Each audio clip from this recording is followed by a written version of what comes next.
We're good. I actually just started it a couple months ago, so I'm gonna start running it. I had to build up some base footage, so we have I haven't really got it.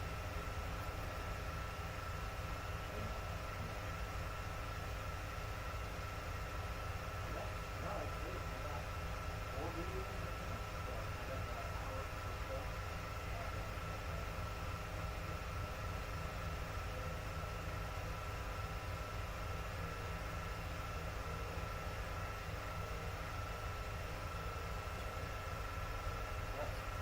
Awesome. Good stuff. All right. Well, yeah. No, we'll get it on. Oh, what about it? Oh, I did, but I was just wondering. I had a chance to name on the YouTube stream. But, I don't know.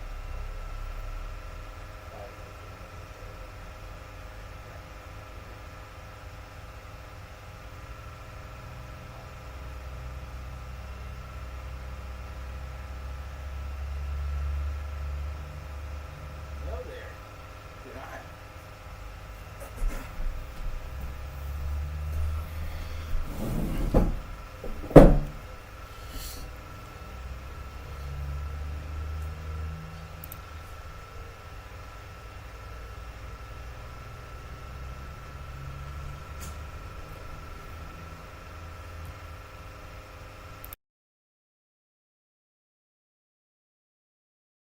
The West Coast Bass Tournament scene has seen its share of hard seasons, but something new is rising. A renewed passion, a new fire, a new standard for what West Coast tournament fishing can be.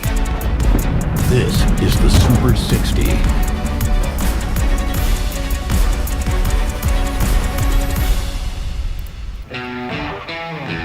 Welcome to the BAM Super 60. It is Championship Sunday at Brownlee Reservoir. Hosted out of Huntington, Oregon. We're here for day 3. We got 10 anglers left fishing today for 50 grand. So it's a big deal. These guys are blasting off just south of Huntington. And a lot of these guys are heading up the river. So Brownlee Reservoir, let's talk about that a little bit. Brownlee Reservoir is a section of the Snake River that was dammed off in 1958.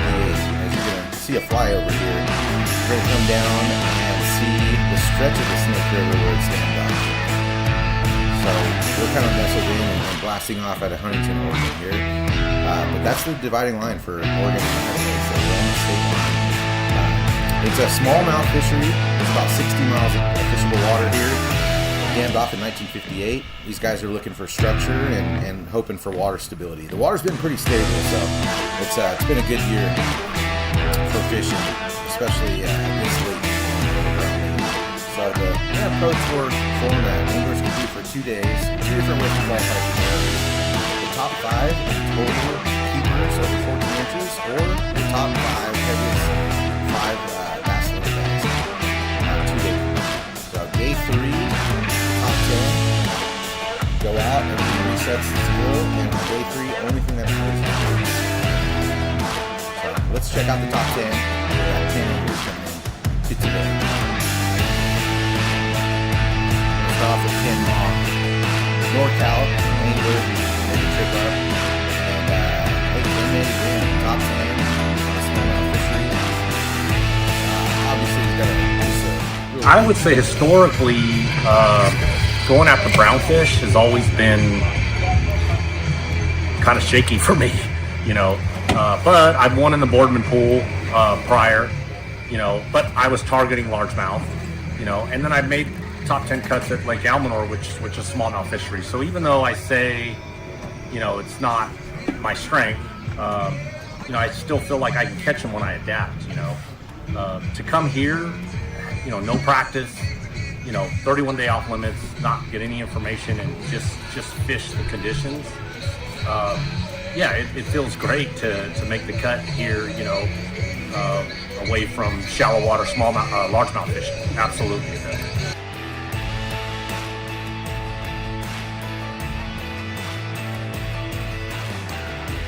We got Jake Arbuckle out of Valley Springs, California. A good showing for Jake. Let's hear from him.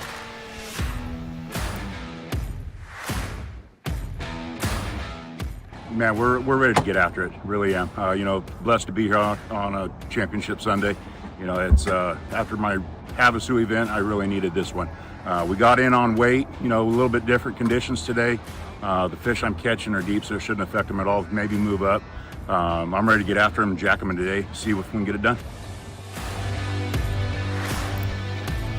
Moving on to 8th place, coming into today, Adam Deacon, Boise, Idaho.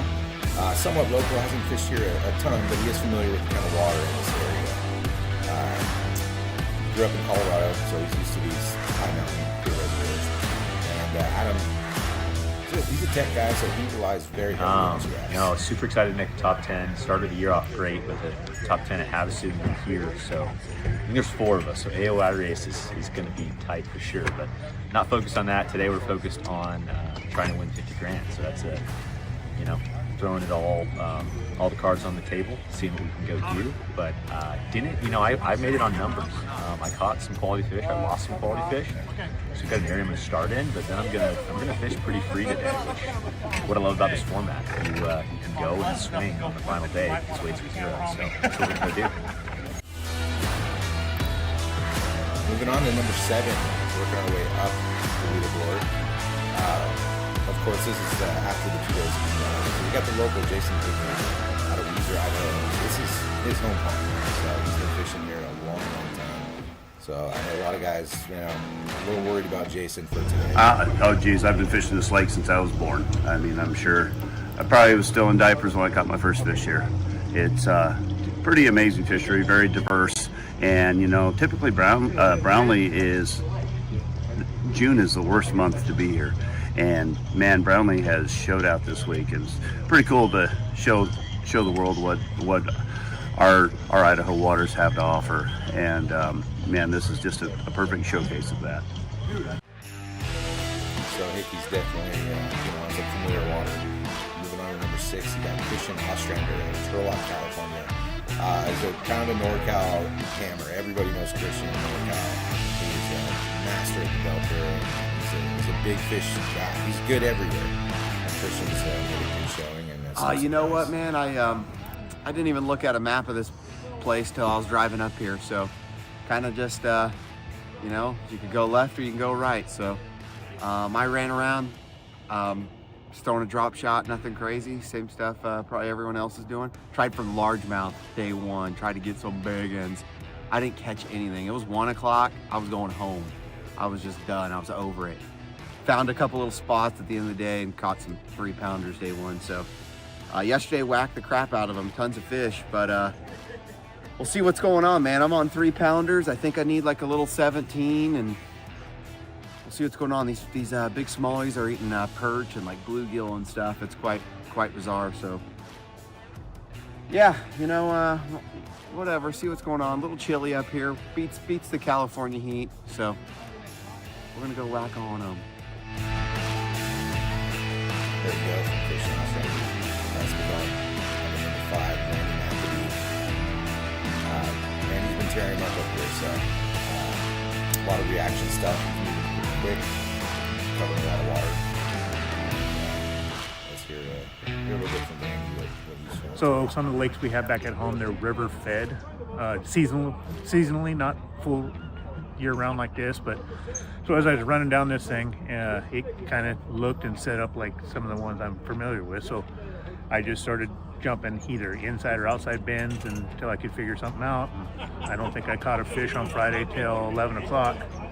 But then once I kind of figured out how they were positioned, I just kept running it, and it got better and better and better. I'm running number 4 up the board. We got Joe Mariano out of Winners, California. Rookie in the class, but Joe is just kind of hit the ground running. He's come up the ranks very quickly. That's his presence here at the board. Pretty much everywhere at Havasu, I made it in on keepers. Here, made it in on keepers. So pretty much when I show up, new body of water, just try to catch as many fish as you can. And then if you don't have, you know, if you're catching a bunch of keepers, typically you have decent weight. So that's kind of what I shoot for, and so far it's been working out. Number 3, Bryant Smith, no surprise, absolute monster. Everyone in this class has a of course, fishing the elites, multiple classics. This was a big unknown, you know, not a lot of information on the lake, not a lot of tournaments here, but I just went fishing, you know, the first day, and that's how I always try to approach these, is just go fishing, lead with your, you know, your gut. That's the whole deal, and let the fish tell you where they're at. And I got really fortunate day one at probably the middle of the day. I found a spot kind of inadvertently, and I've pretty much milked it for the past 2 days. I caught a bunch of keepers on a jerkbait the first morning, but then that spot, I ended up catching most of my keepers yesterday and most of my weight off of it each day. So I guess I got in on weight, so I owe it all to that spot. The unfortunate thing is, I think I leaned on them quite a bit, so I don't know what's left there, but I'm gonna go find out. And if they're not there, we'll just start the process all over again and go fishing. Cool and collected, Bryant Smith. So moving up to number 2, Luke Johns. Luke had great weight and keepers. He double qualified. Coming off a win at Havasu. He's just starting to get off perfection. This year's been, a dream start. I mean, can't do any better than first, and now we're, you know, in another top 10 with a shot at it again. So I'm stoked for today, and, you know, just excited to be in another top 10. I think it's going to be a really good day out there. We got a hammer of a field, so somebody's going to catch them, and hopefully I'm one of them.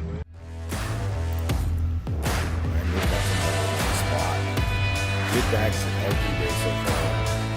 Good craft. He's got a lot of fun. He's pre-fished a lot too. Left a lot out there, so position very well. Feeling pretty good today. Plan is to go catch the 5 biggest ones. No more bumping fish. Got the board out of the boat, so now just big 5 for the day. Top water drop shot. So I'm going to stick to my guns and get the big 5 in the boat. All right, so there you have it. Those are our guys. They're blasting off. Thank you guys for joining. We're going to take a commercial break and then get you guys out to the action. Whether you're chasing your next tournament win or just love the sport of bass fishing, Bass Angler Magazine keeps you connected to the heart of the action. Each issue delivers expert techniques from top pros, in-depth tournament coverage, gear insights, and the latest innovations shaping the sport. From learning new patterns to staying up to date on the biggest events in professional bass fishing, Bass Angler Magazine gives anglers the knowledge and edge they need on the water. Subscribe today and stay one cast ahead.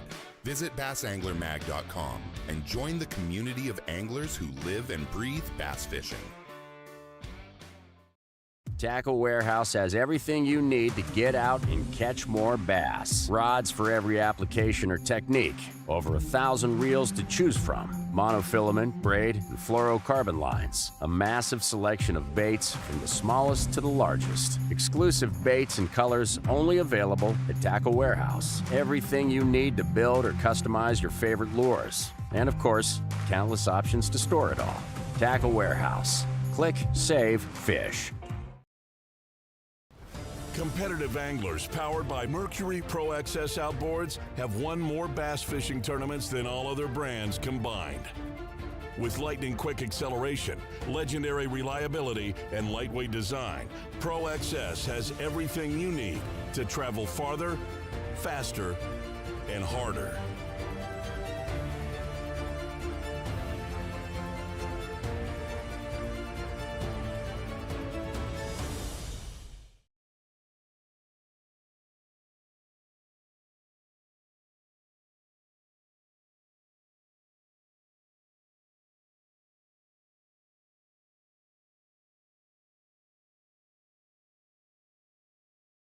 Interesting, and I knew this. All right, we're going to start off the morning with Jason Hickey,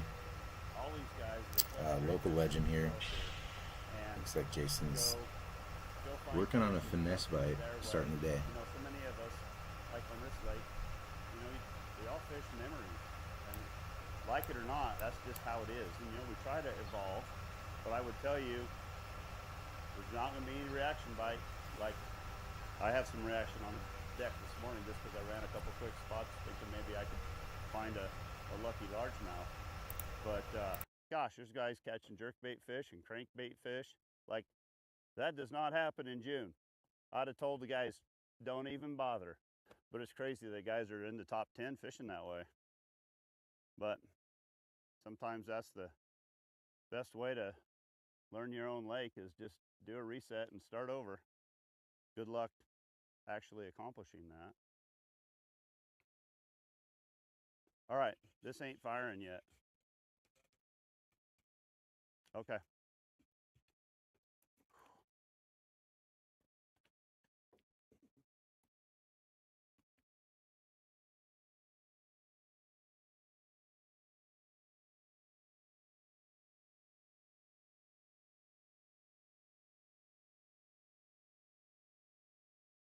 What a crock. Do want to let you guys know that this is kind of a pilot program for our live show and our podcast and production. So kind of building it out as we go and trying to improve every time. So some of you have seen the other ones. It's already gone a long way. But, you know, we're going to keep tuning it in, making it better for you guys. So appreciate you guys checking it out, and looking forward to getting this built into a pretty good deal to showcase our anglers and get some content out there for you guys to watch.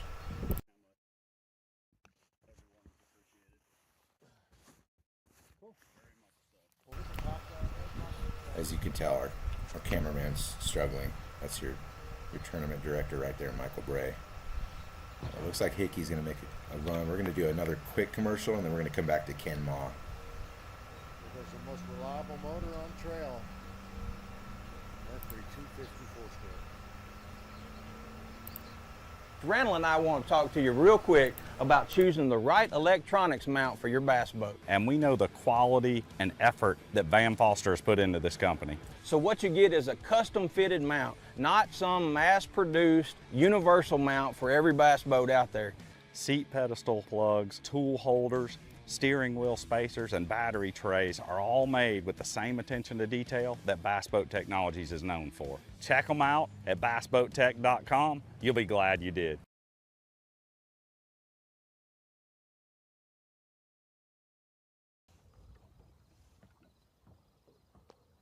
Checking in with Luke Johns, see how his morning's going.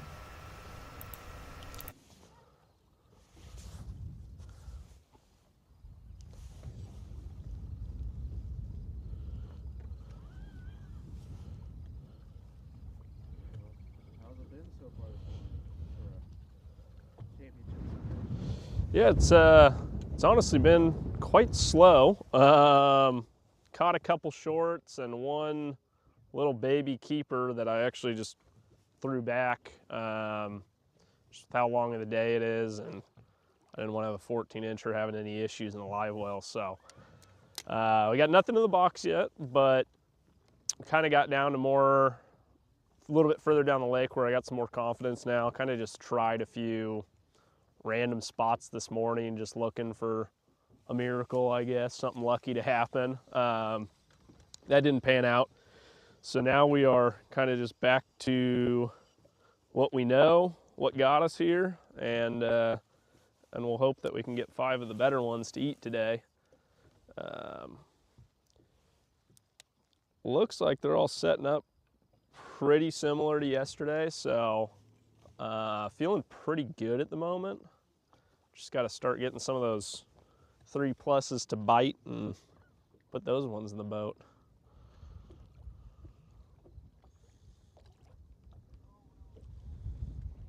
I think we talked about it a little bit yesterday. You know, you had 90 keepers. Yeah. Coming into Championship Sunday, but it resets, so keepers don't matter. How do you make that transition from?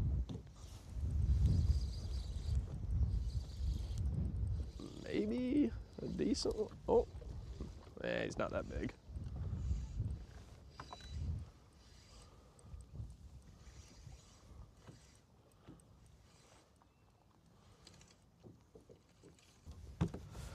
It's gonna be a little bigger.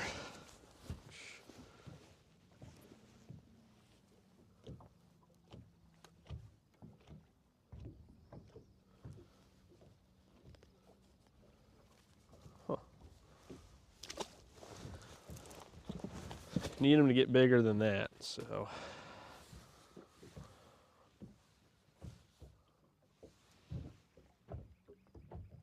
Yeah, so how do you make that transition from going to kilos to just 5? Yeah, I mean, as far as like baits go, I'm not going to make too much of a change. I know I was catching some quality fish mixed in on all the same baits. The biggest thing is just the areas. There are definitely areas that I fished yesterday and the day before that I had only caught, 2-pounders on, or, 1.5-pounders, just small keepers. And those were great for yesterday, but now I'm pretty much just gonna only fish the areas where I either caught a 3+ or I thought it was just holding bigger fish if I could see them on scope or something along those lines. Probably mix in a few different areas as well today, or new areas, just looking for something special. So we'll just kind of run with that program, and if it's meant to be, then we'll have 18 pounds at the end of the day, and if it's not, we'll have whatever else we have. So.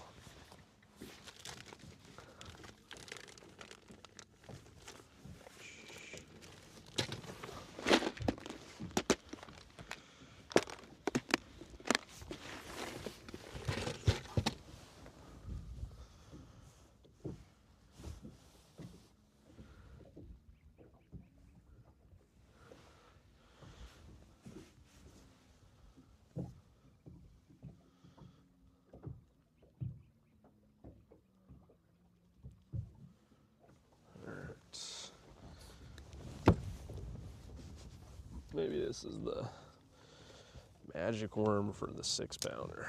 Come on.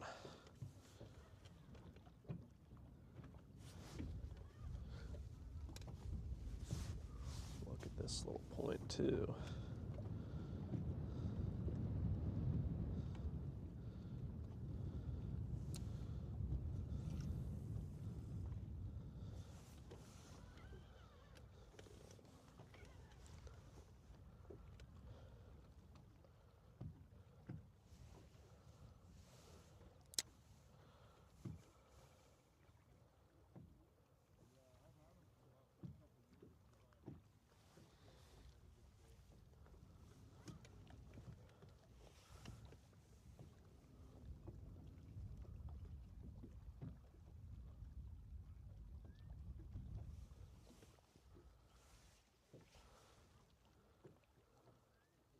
Fish this area at all? I talked to... This I did not. I mean, I fished a lot of stuff pretty close to here. This one was a new one. This was a area my roommate and travel partner was fishing, so I didn't want to encroach on him during the tournament, and he gave me the green light. So, before the weigh-in was done yesterday, he didn't think he was going to have enough, so.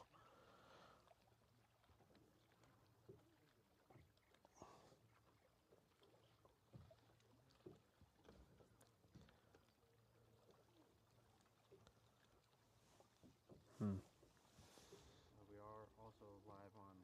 I was going to say earlier, Zay. Oh, we are? Awesome.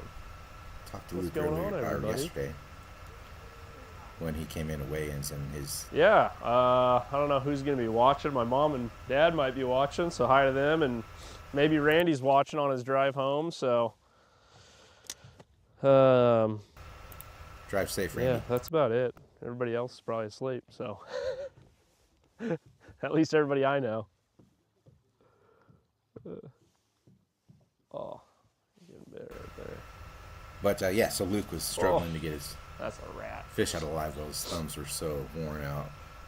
I mean, he's had to have caught over 150 Come fish. on. 6-pounder. Last couple days, and they're smallmouth and they're aggressive. So you can see a lot of guys with band-aids and tape over their fingers. I broke my weight off. It did break my weight. We're gonna give the drop shot a rest anyway. I haven't really been catching them on that, so go back to what we know. Old jig.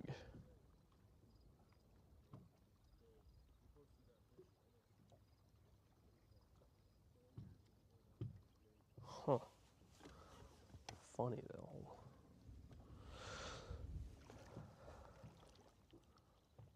These fish have been real weird in the mornings. They're just, see them all, they'll like half follow your bait down, don't really feel like eating, and then it seems like between 9 and 10, something just flips and they usually eat the whole rest of the day pretty good. That's kind of what we're hoping for today. Anything good that comes before 9:30 is just bonus in my eyes, so we'll see if we can get lucky and catch us a big one early. We're gonna do a little random topwater action. Last time you were in the boat at work, Thomas, so maybe there's another 6.5 waiting for me. They've been chasing like these, I think they're crappie fry, and I've had a couple spit them up, and they're literally like maybe half an inch long. So they're like coming right up on the surface boiling for them. So hopefully we could mimic some crappie fry here. See if we can catch a big one. Come on. An old Moby Dick to come up off the point and eat this thing. A little bit of wind. Looks perfect.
What have you thought about Brownlee Reservoir so far with little experience being out here? This is one of the best fisheries I think I've ever been to, as far as, I mean, especially as far as fish population. You know, it seems like almost every point I've pulled up on has, you know, 50 plus fish you're seeing down there just waiting to be caught, and they're all pretty aggressive most of the time. You know, you kind of got to hit those windows like I was saying, but when you do, it's crazy. You could literally just be making the same cast, catching fish after fish after fish. And a lot of them were over that 14-inch mark. I think this is a pretty special lake. I think I'd probably come back. I'd make that 10-hour drive again, come up here and fish sometime. Probably have to have another tournament to get me back up here, but I'd do it. And gosh, got smoked up there.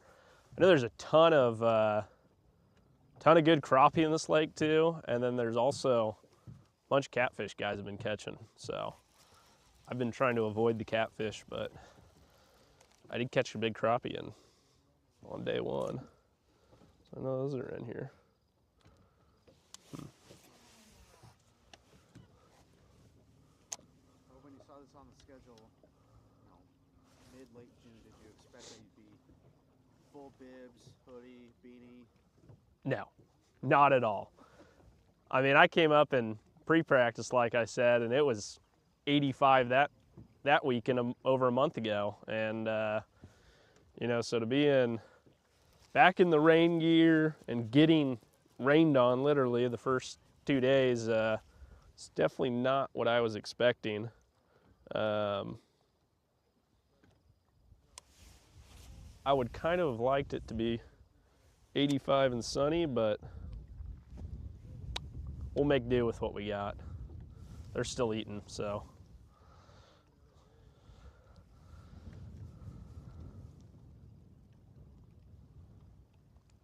Got it? I think he might have it. Yep. He's swimming out with it. Oh my. It's a giant. Not the one we're after.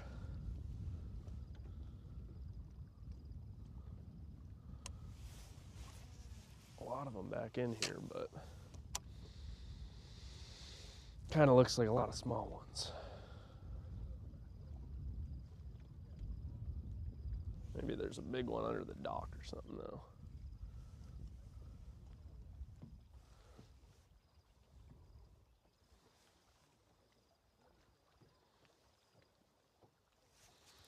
Actually does look like there's two good ones sitting underneath there.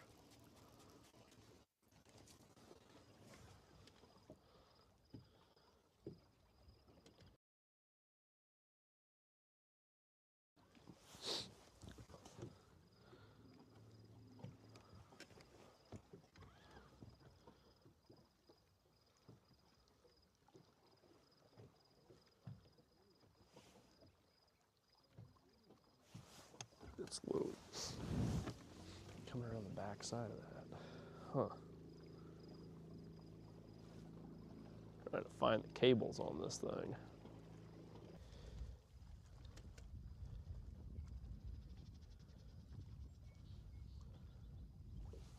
No. Not that.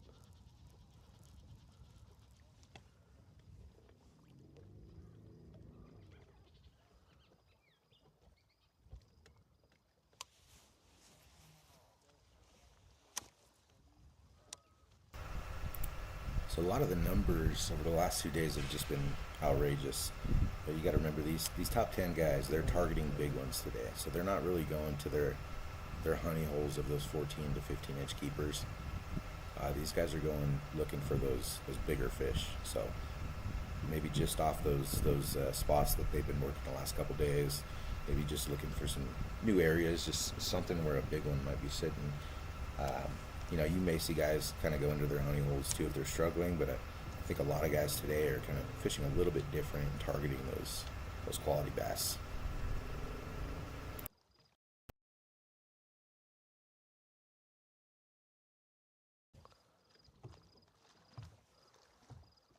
Start today,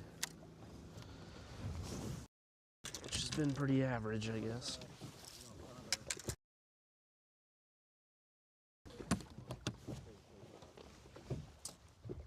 Pretty much gonna run from here to the dam within the next few hours. Just point hop my way down there. Nothing too special. Just gonna be trying to find which one's got the 3+ pounders on it. And if we can do that, we're gonna make a run at this thing. All right, well, we're gonna take another commercial break. Luke's gonna run. So we'll come back shortly with some more coverage. Thanks for joining in. What's that? Yeah. At Black Bear Diner, we believe a great meal should feel like a warm hug. Like our Bear's Choice breakfast. With 2 farm fresh eggs, cooked just the way you like. Choose from our one-of-a-kind sweet cream pancakes, homemade biscuits and gravy, or indulge in cinnamon roll French toast. Add your choice of thick-cut smoked bacon or homemade sausage patties. That's a Bear's Choice. Your very own warm bear hug. Good old-fashioned family food, Black Bear Diner. Competitive anglers powered by Mercury Pro XS outboards have won more bass fishing tournaments than all other brands combined. With lightning-quick acceleration, legendary reliability, and lightweight design, Pro XS has everything you need to travel farther, faster, and harder.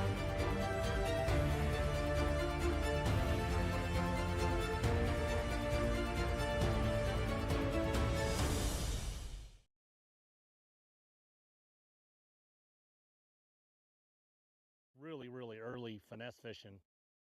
And then I've had a couple of bites powering them now, so Checking with Ken Ma.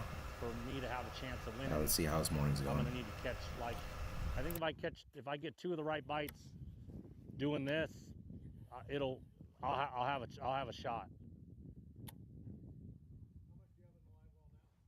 12-ish. No, one's about a 260-ish that I caught on a frog. Yeah. No, it's a brown one. Yeah. Yes, sir.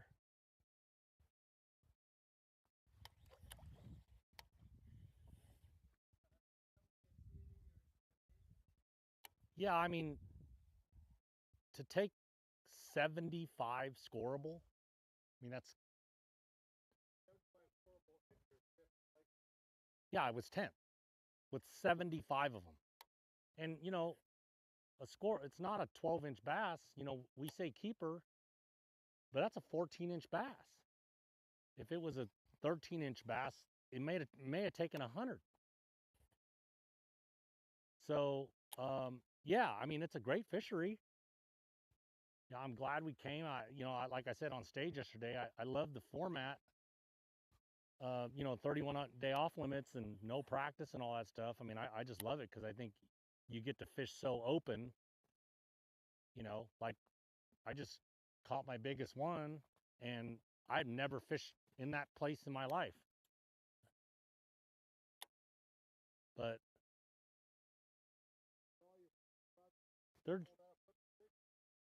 yeah, I got 2 rods out now. They were talking trash about me at the ramp. But I got enough indication that I need to do this for a little while. So it's what I'm going to do.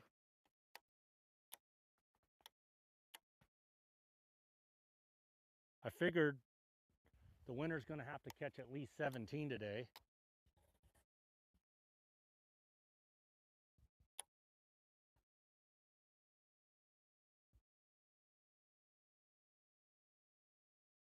I would imagine there's not many people up here doing this. So I don't think the fish are getting any pressure. Well, you can see Ken sticking to his roots here. Yeah, he's going up into the thick stuff, hoping for a largemouth bite. No, not sure. Obviously a Delta guy, so he's very confident in finding those fish up in real shallow cover. I have.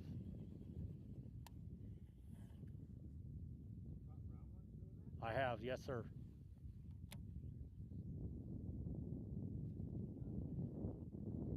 I'm just throwing a little crawdad like bluegill imitator. I got a punch skirt with the 3/4 ounce weight.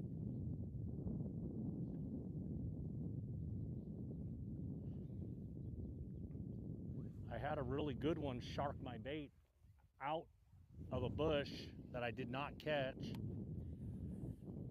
And then like 5 minutes later, I caught one. They were both brown. I mean, biggest fish all weekend that's been weighed in is 5-pounder, so.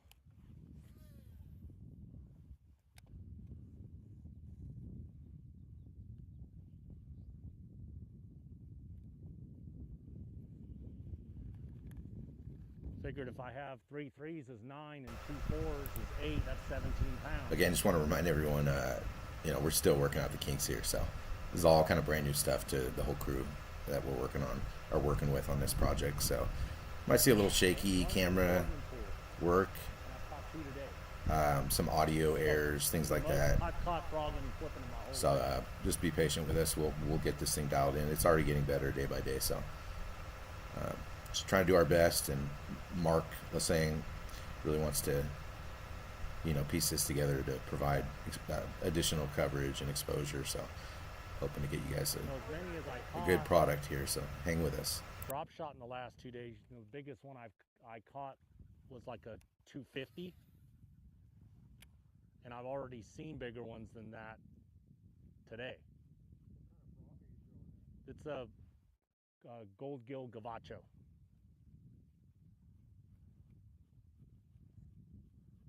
It's the same one that I won Boardman with.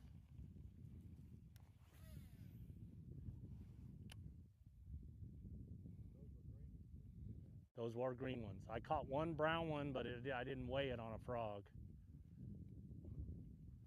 I don't know, you just don't think that brown ones eat a frog, you know? I don't know any better, so I'm just dumb fishing right now. Yeah.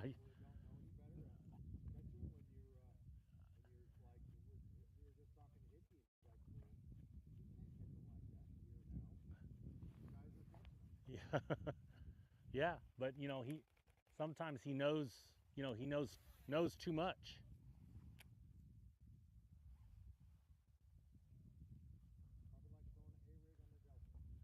Exactly.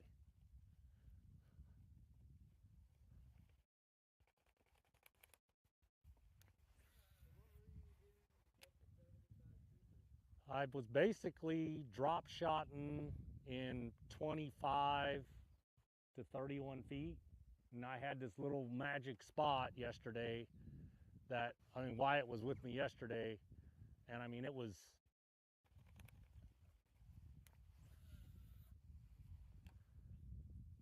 I made the same cast for like 40 minutes and probably caught 20 or 25 scoreable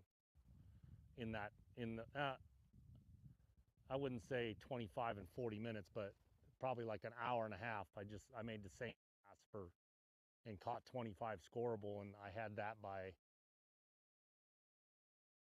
9:41 or 10 o'clock.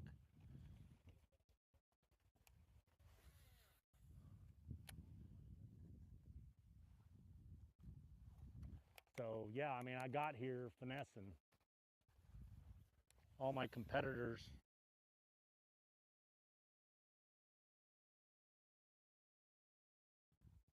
Well, you know, I had a decent finish at Havasu. You know, I just barely missed a check there.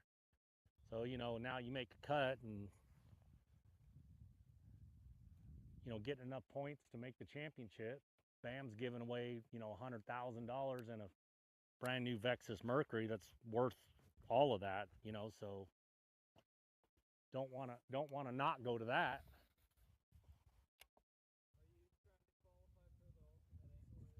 Yeah. Oh, maybe. Bray, I'm gonna hug you, Bray.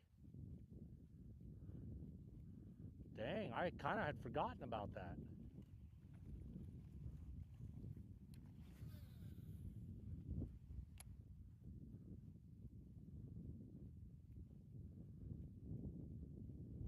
Mark, if you'll stay your boat right about here, I'm gonna go in there and like in that other cove, I actually frogged one like out in the middle.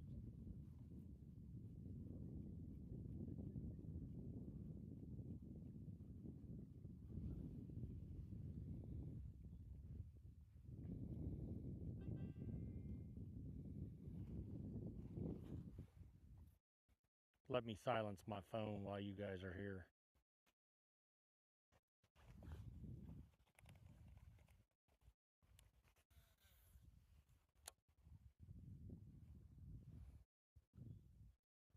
See, so now we're Guys, I'll make sure to talk to Michael Bray and tell him to stop moving the camera so much. Happy we're getting good coverage, but I think you can get a very good we'll get sorted. I don't think he has a stand out there either, so I think he's trying to freehand it. But he's from the area, and he said that he let him know to hold that camera a little bit more still.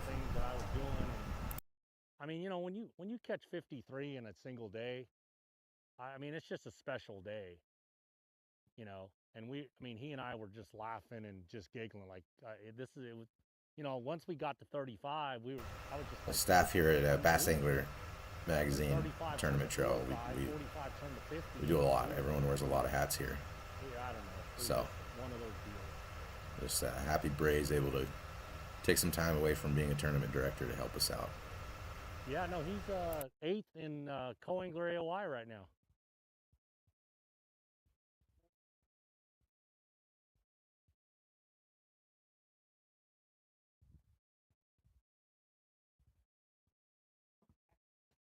No, I'm going to go that way. You're going to put your poles down right there?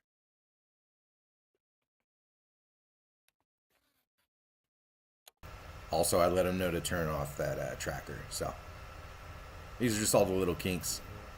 Appreciate you guys being patient with us.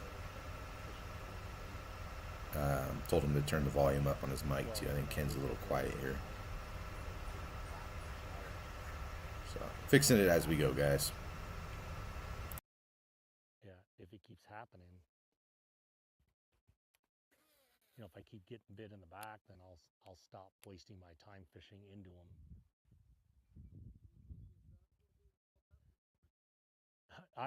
Dude, my thumb was so raw yesterday. You can't even grab them anymore because it's like, it's flesh. It's not even skin.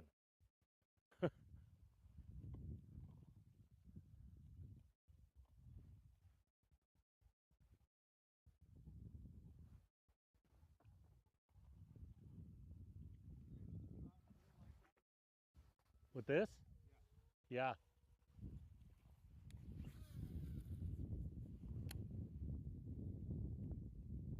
There's a lot of bait in this one, Wyatt.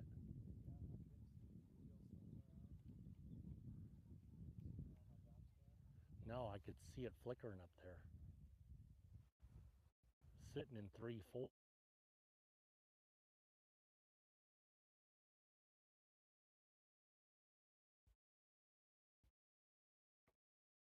Yeah, underneath trolling motor.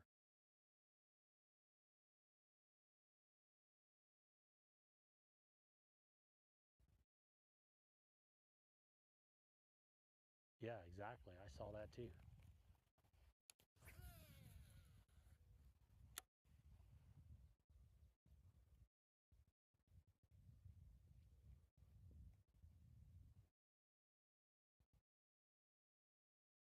What have I had?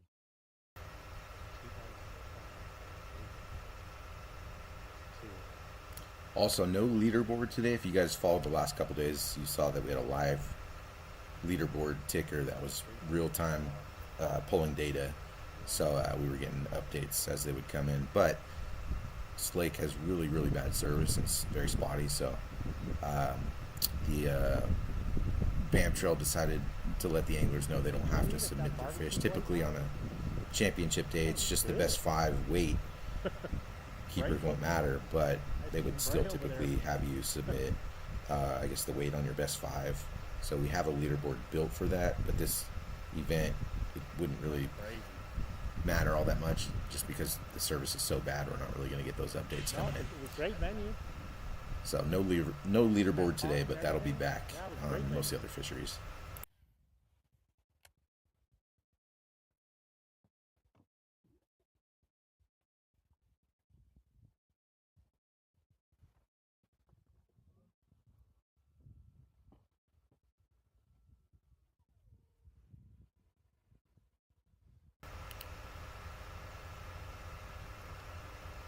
You see Ken just really naturally using those power poles, you know, like while he's moving the boat around, and it just kind of flows. That's a sign of a Delta guy right there. Of course, California Delta, very shallow fishery. Those power poles can come into play quite a bit. Something that reservoir fishermen may not use nearly as much as a shallow, you know, tidal fishery.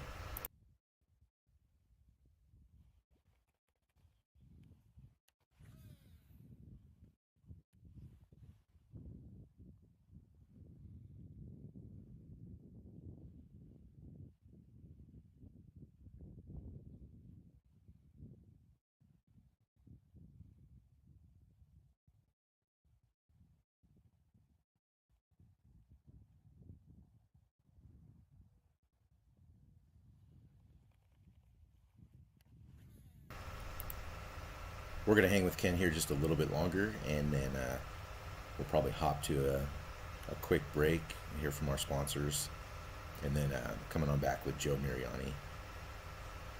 But we'll hang here with Ken for a little bit longer, see if we can find a big one.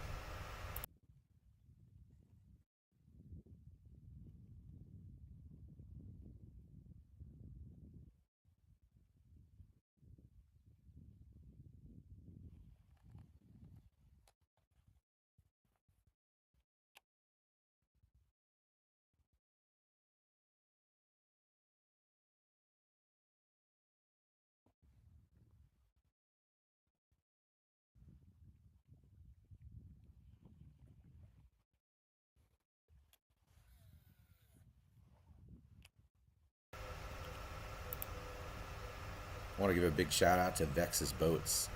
Stepped up to support the West Coast out here and partner with the BAM Trail. You can see Ken's got a brand new Vexus rig there, a beautiful boat. Mark Lassane also runs a brand new Vexus, and man, you're starting to see more of those out west. And I don't know if anyone's ever fished. If you haven't fished off of one, it's a different experience. I'll tell you that. I own a Phoenix personally, and man, after riding into Vexus all day, getting into Phoenix feels a little different. Not complaining, but I'm just saying. So I figured if I go catch 30 or 40 of them again, I'm gonna have, maybe 14 or 15 pounds, and that's not gonna win. So, you only get these opportunities so often in life. And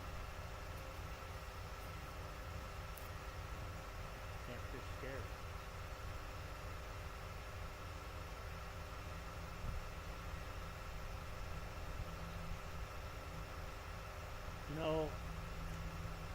All I ever want to do, Bray, is just win, period. But, like this tournament, pretty proud of, I guess, how things went, because, I kind of look at, okay, well, what's it going to take? Like I said, I thought about Havasu. BAM has a championship that's worthwhile. 100,000 first place.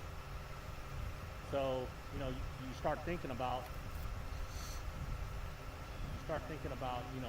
points and those types of things. But, so, in this deal, it's easy. Like today, it's easy to go do whatever, because the weights are zero, right? There's nobody leading. There's nobody, there's no catch up to do or any of that stuff. So for me, like in the Super 60s, I just set a goal. Like, I think 17 pounds is going to have a shot at winning.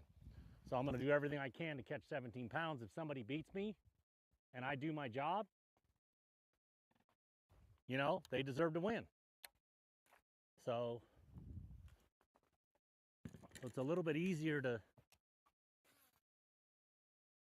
I hadn't thrown a frog or flipped all week.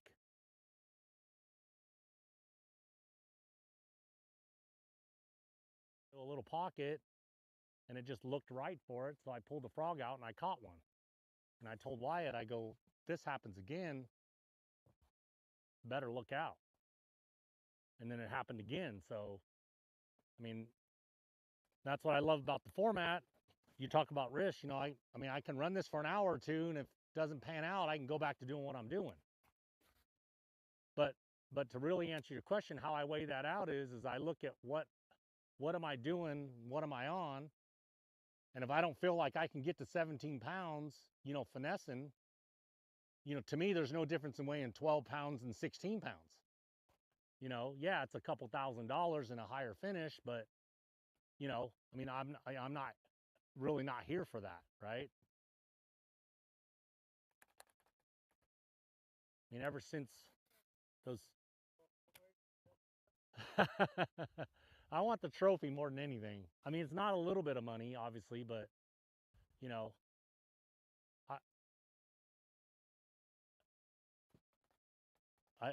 if I win that today, I'm gonna put it over my head, Bray.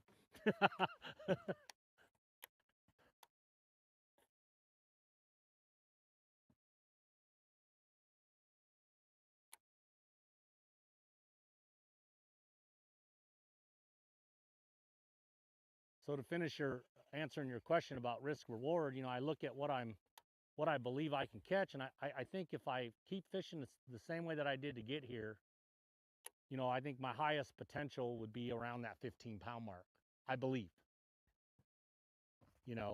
So if I have 12 pounds right now, I'm one bite away from having 15, and then I'm 2 bites away from winning.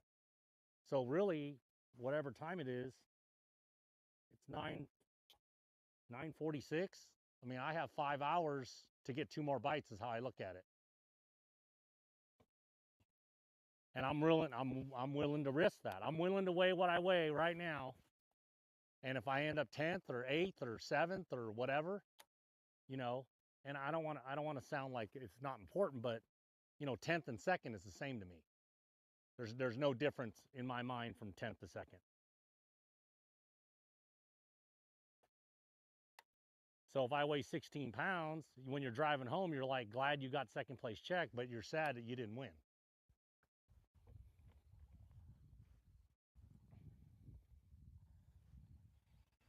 I'm going to run to the next cove. You guys want your mics back, or are you going to follow? I don't know. I'm just fishing off the map. Okay.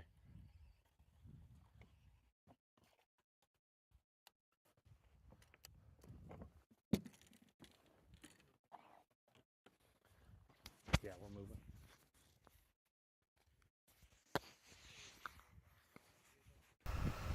All right, looks like Ken's handing the mic back over to the BAM crew, so he's looking to make a run here. So we're gonna go ahead and take another commercial break.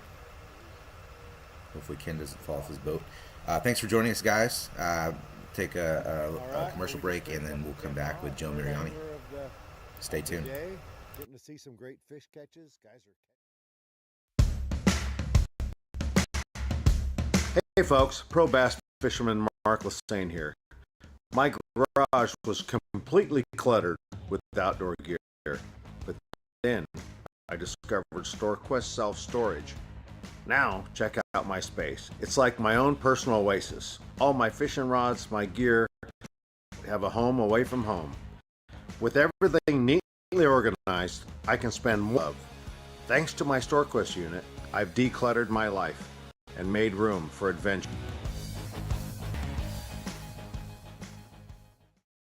It's the moment when everything is on the line and precision, power, and control make all the difference. A moment over 20 years in the making, anchored on loyalty, trust, and support that goes beyond all expectations.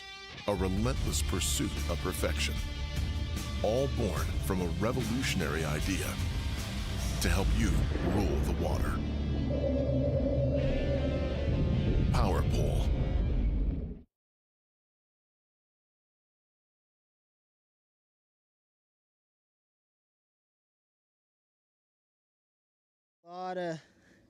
Got in on keepers and still catching the keepers. Not really around or caught any big ones all week, so I don't know. Checking new spots. Got about 12.5 pounds right now, just kind of jumping around. Bunch of 2.5 pounders.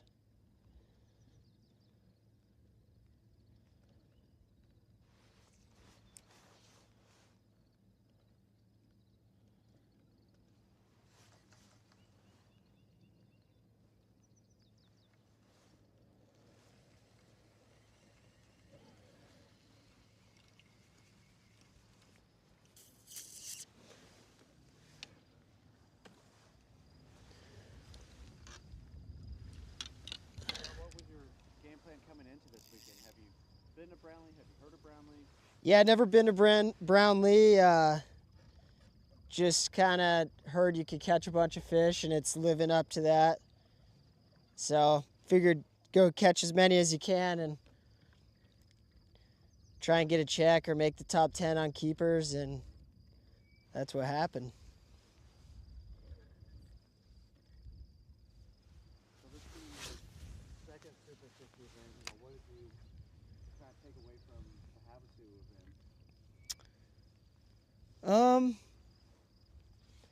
Seems like the biggest key is just catching fish, because if you're catching fish, you're gonna have, you know, most likely a halfway decent bag, and the keepers go a long way in the standings. So it's pretty much fish as much water as you can in the day, and you know, catch as many as you can, and just see where it all ends up. So.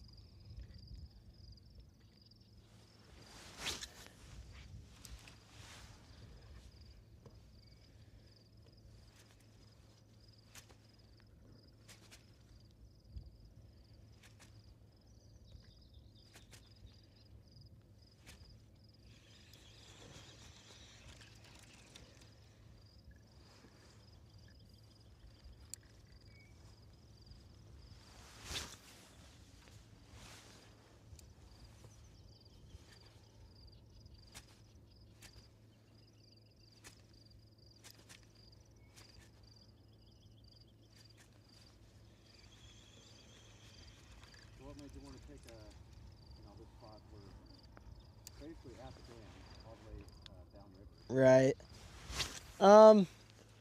I don't know. I just looked at a map and it looked just narrow down the way, more of a river, and I kind of tend to like deep water, so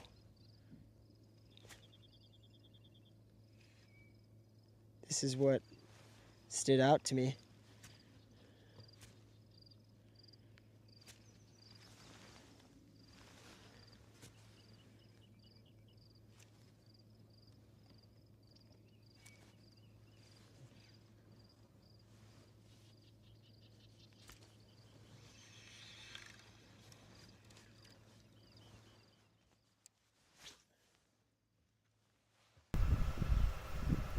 All right, guys, we want to give a big shout out to the city of Huntington, Oregon for bringing us in here and really stepping up and getting Ben out this way. They've done a ton for us and are just really accommodating us super well. Town's been great, a lot of support out here. So I'm joined now with, looks like Joe's got one on, Travis. Yeah. Let's see. See if it's got any size to it.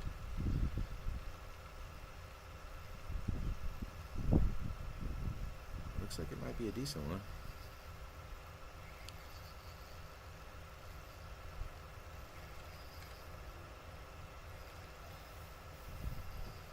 We'll let Joe land this fish.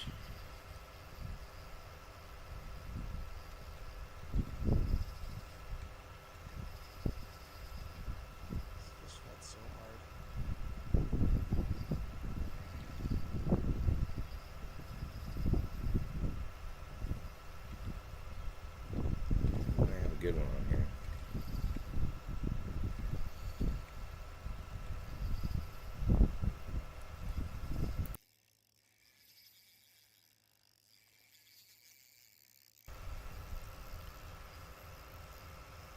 Could be a good one. Let's see if Joe gets this thing in. These things do fight though, so you never know.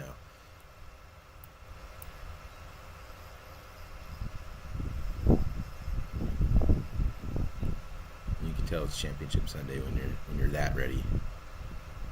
Yeah, every fish counts. Absolutely, $50,000 on the line. There's no playing today. There you go. Nice one, Joe. Looks like you got it on a urchin. Scoping an urchin bait. Beautiful fish. Where did I set my scale? Right here.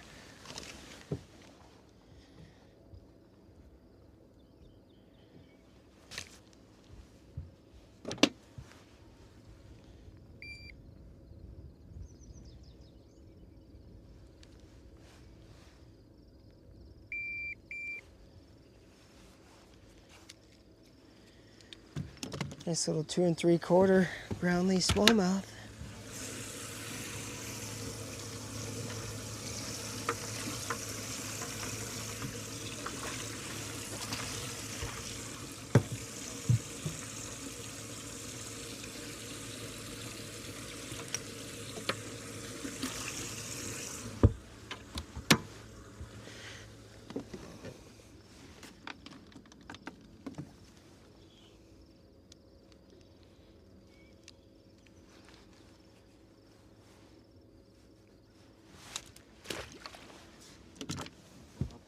Yep.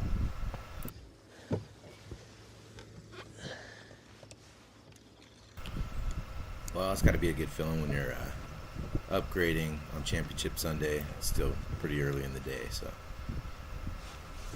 good on Joe.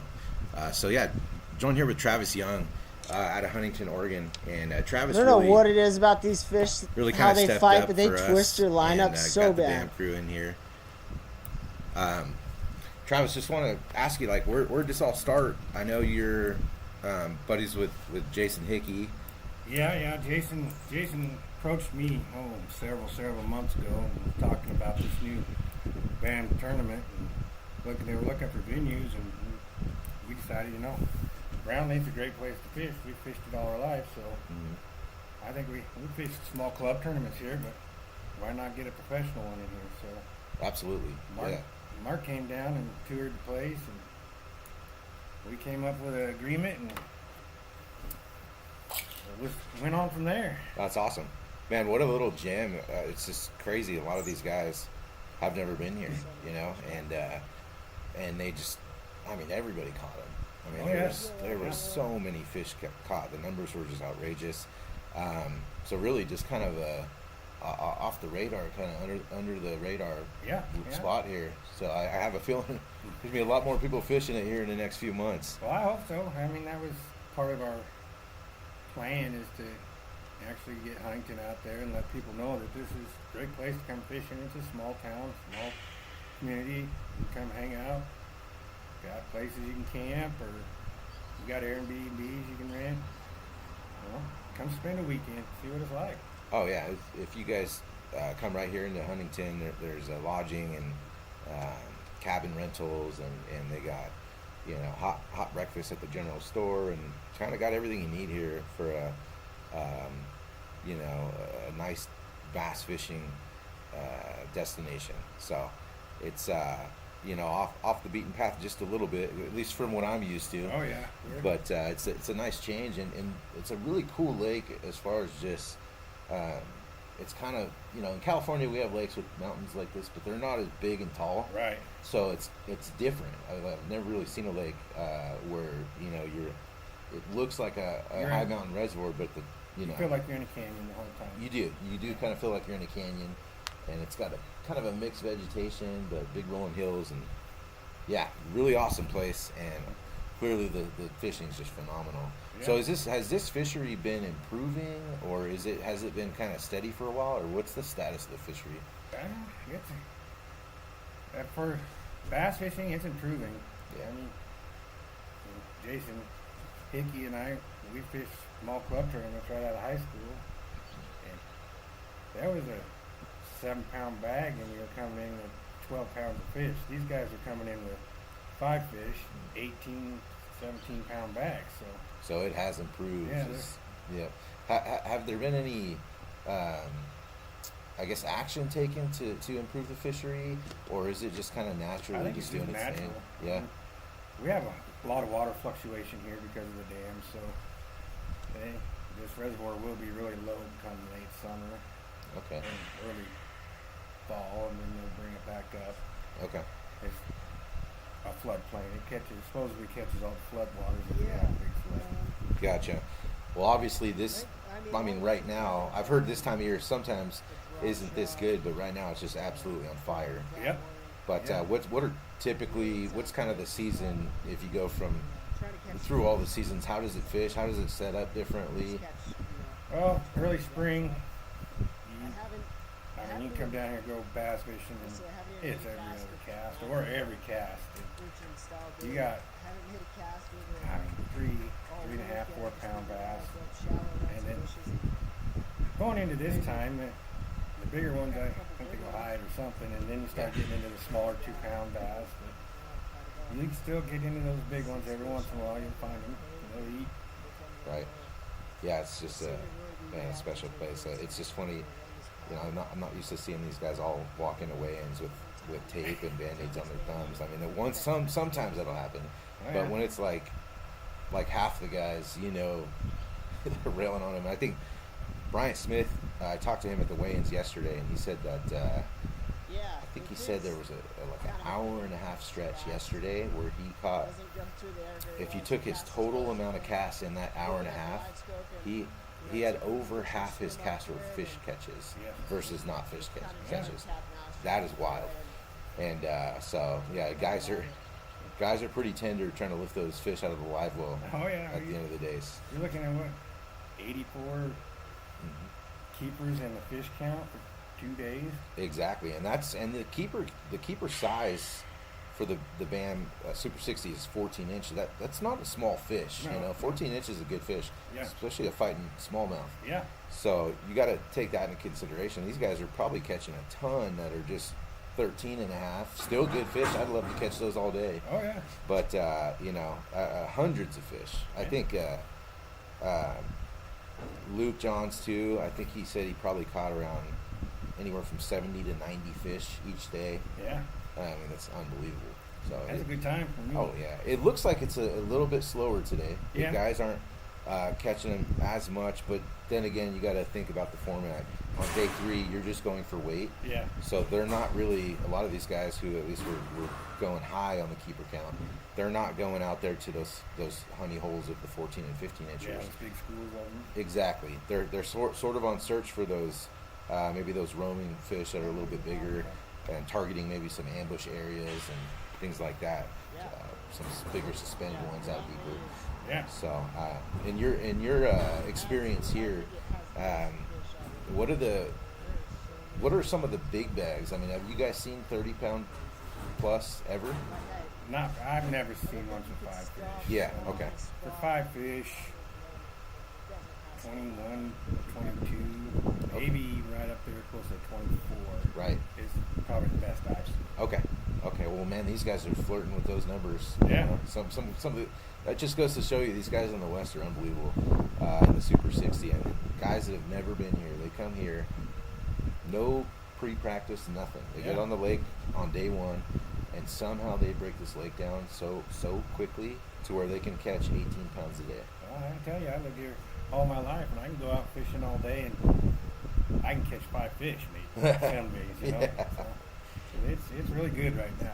Pretty unbelievable. It's awesome to be able to showcase Brownlee and get to experience just the kind of the energy, the vibe here at Huntington. It's really cool. It's a great place. Everyone's just friendly and it's quiet. Yep. I like it here. It's a special place. So if anyone is wanting to come and get a trip into Brownlee and do some good smallmouth fishing, where can they stay? What are some of the accommodations you have here in Huntington for them? We have some cabins that have been here for quite a while called Wayne and Dottie's Cabins. There's 4 new Airbnbs that were built within the last 2 years. They're really nice. We've got a couple of RV parks, so if you're going to bring a camper and just go fish off the bank, there's plenty of parking for RVs. And of course got Farrell Bend State Park 5 miles down the road. Right, which is where we're blasting off at. Yeah. And Travis and kind of his group were nice enough to shuttle us back and forth. And man, I got rides from just all the local people here in Huntington back and forth to the setup here. And yeah, it's been special, man. It's been a great trip. So I just want to say thank you for you guys bringing us here and stepping up and doing something special for the BAM Trail. And I know Mark is very thankful, and all the staff are thankful, and all the anglers too. So I just want to say thanks, and thanks for your time. Thanks for coming on, man. Yep. I'd like to say a big thank you to my brother, Darren Young with Comfort Zone.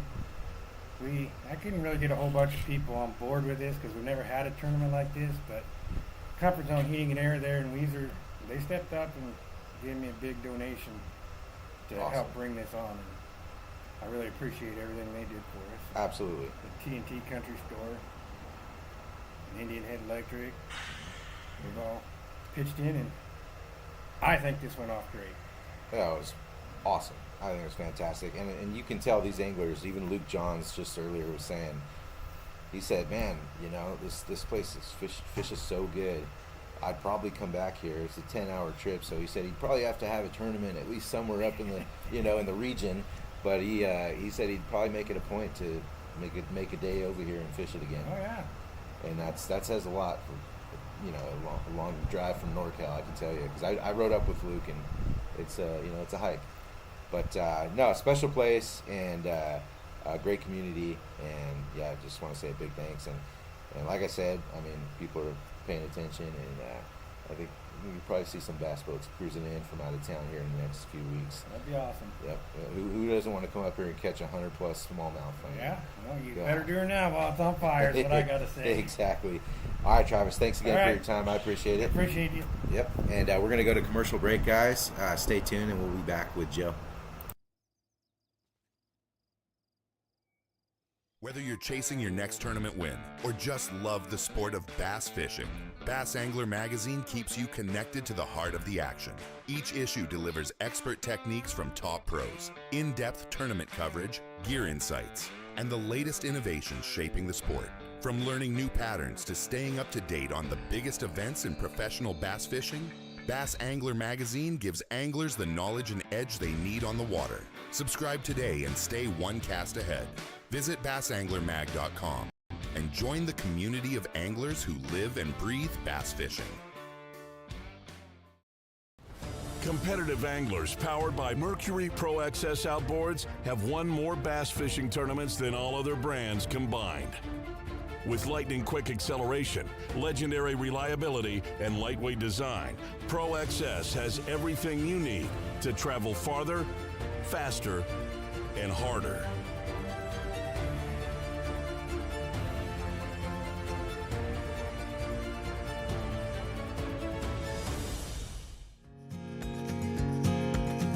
Quiet, friendly atmosphere.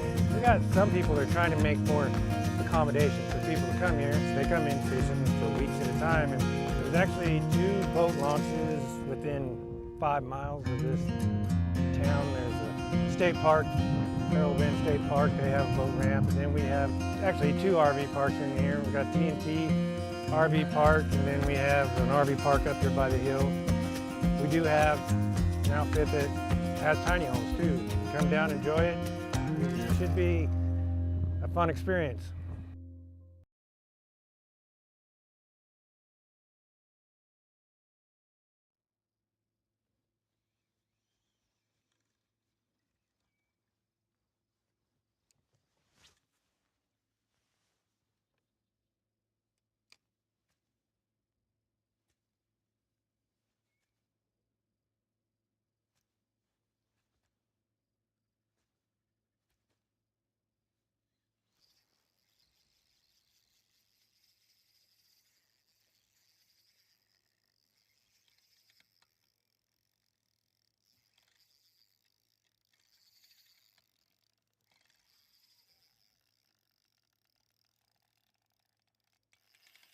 I think we might have a big one.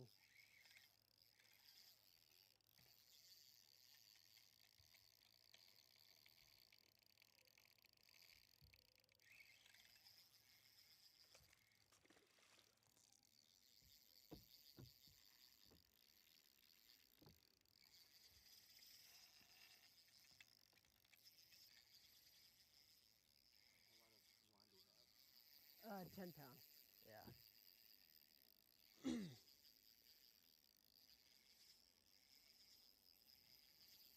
These fish fight. I don't know that I've ran into fish that fight this hard. It's pretty unbelievable.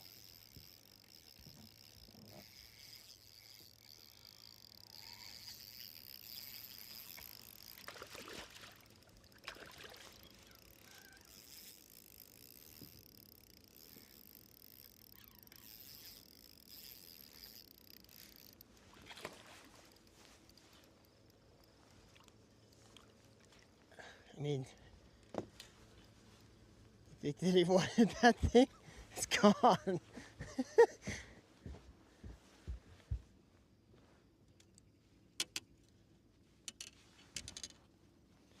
Definition of choked it. Yeah.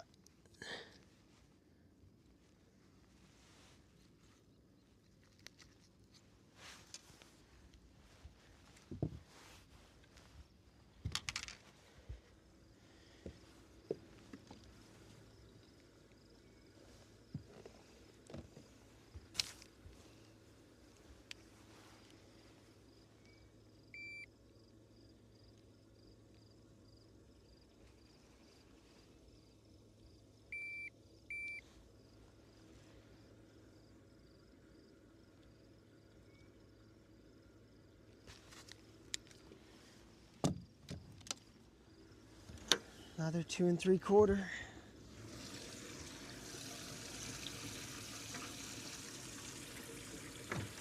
I gotta figure out what I got going on here now because they're all the same size.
Brand new leader.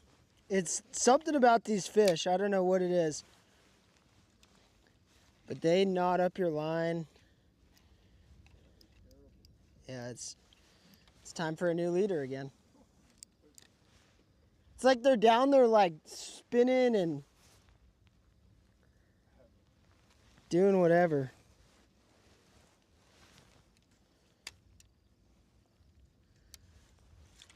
It's out of control.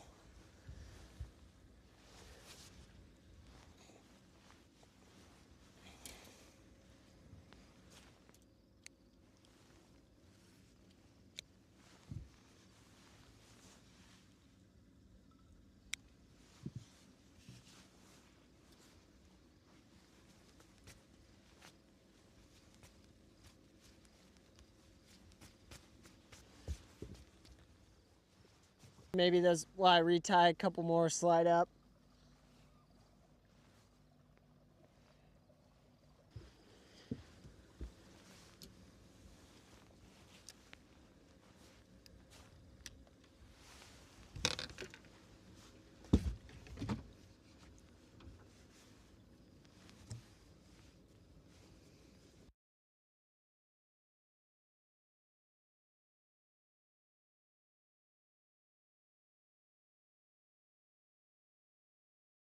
Whether you're chasing your next tournament win or just love the sport of bass fishing, Bass Angler Magazine keeps you connected to the heart of the action.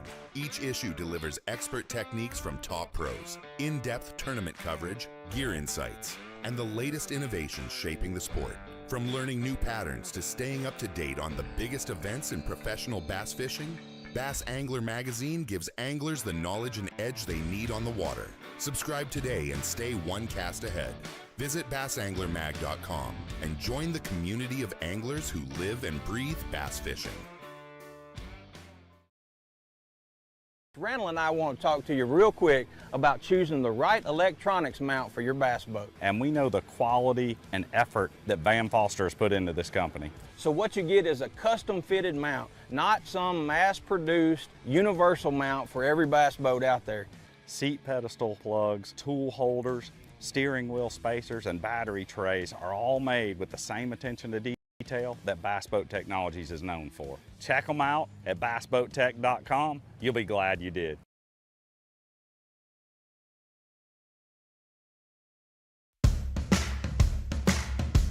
Hey folks, pro bass fisherman Mark Lassane here. My garage was completely cluttered with outdoor gear, but then I discovered StoreQuest self-storage. Now, check out my space. It's like my own personal oasis. All my fishing rods, my gear, have a home away from home. With everything neatly organized, I can spend more time doing what I love. Thanks to my StoreQuest unit, I've decluttered my life and made room for adventure.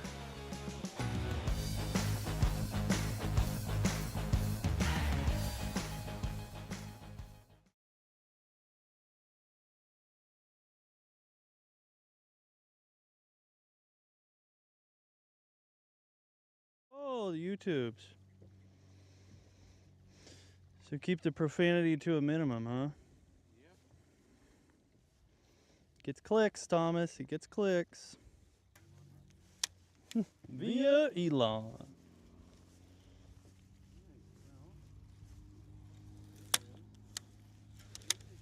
It is. I got one big one. And nothing to go with it.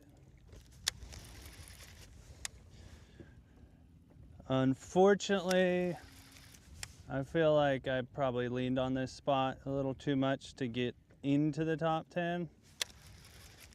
And there's not much left. Because yesterday morning, it was literally every single cast. And this morning, it is not. It's the best way I could describe it. But we got 4 in the boat. Like I said, one that's like 4.5 probably, and then a bunch of tiny ones.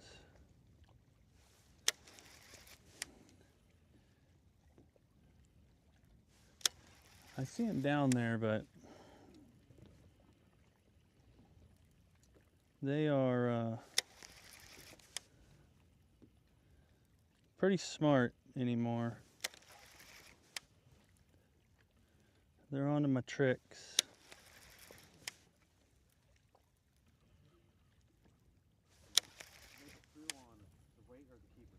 I got it on weight.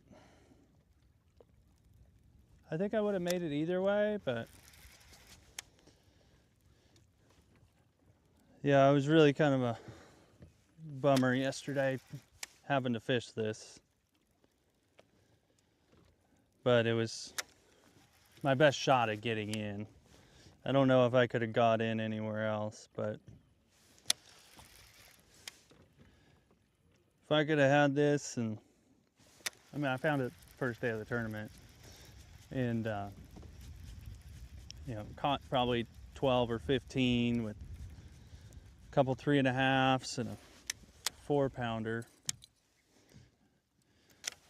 So I only fished it for maybe an hour and a half, 2 hours.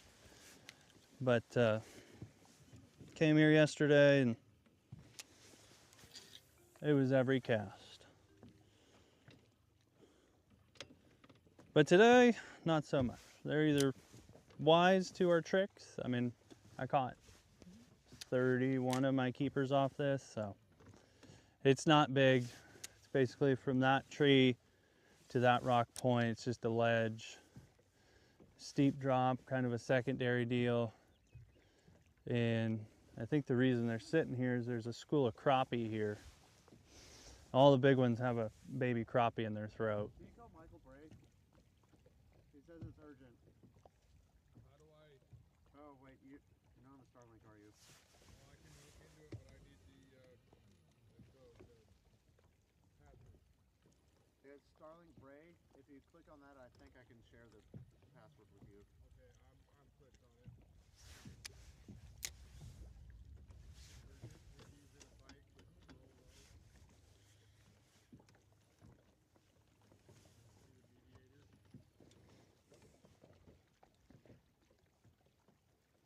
I'll try and call him. Hey, can you hear me? What's up?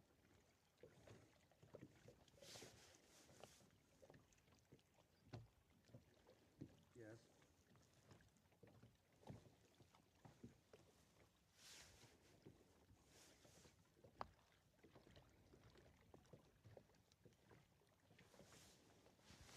It's exactly who you think it is.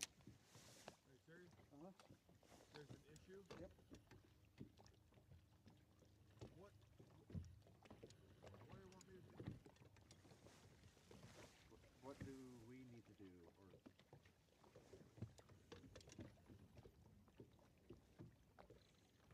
What's his last name? Wells? Earl Wells? Yeah, okay. Yeah, that is him.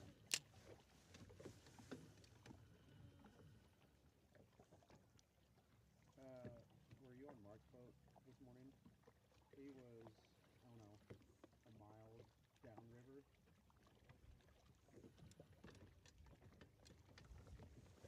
He's got a, what's his boat? A ballistic with a 300R, 300 racing. Yeah, hey, okay. Alright, bye. I can try and call Brian and have him talk roll down in the weeds and stuff like that. Well, try not to say too much because we have live mic on right now.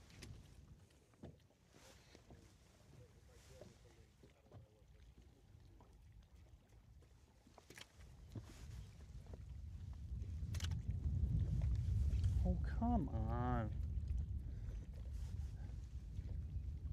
I'm gonna go diving and go get all my tungsten back from this spot. There's a lot right here. Just letting you know.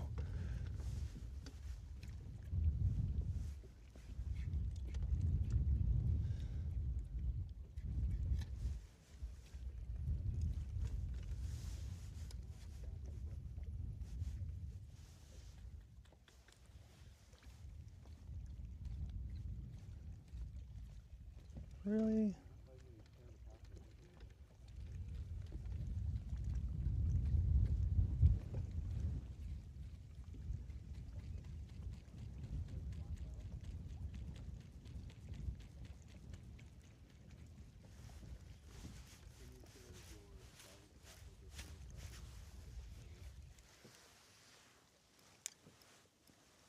No. That is heartbreaking. Another $5 just gone. Just gone. So sad.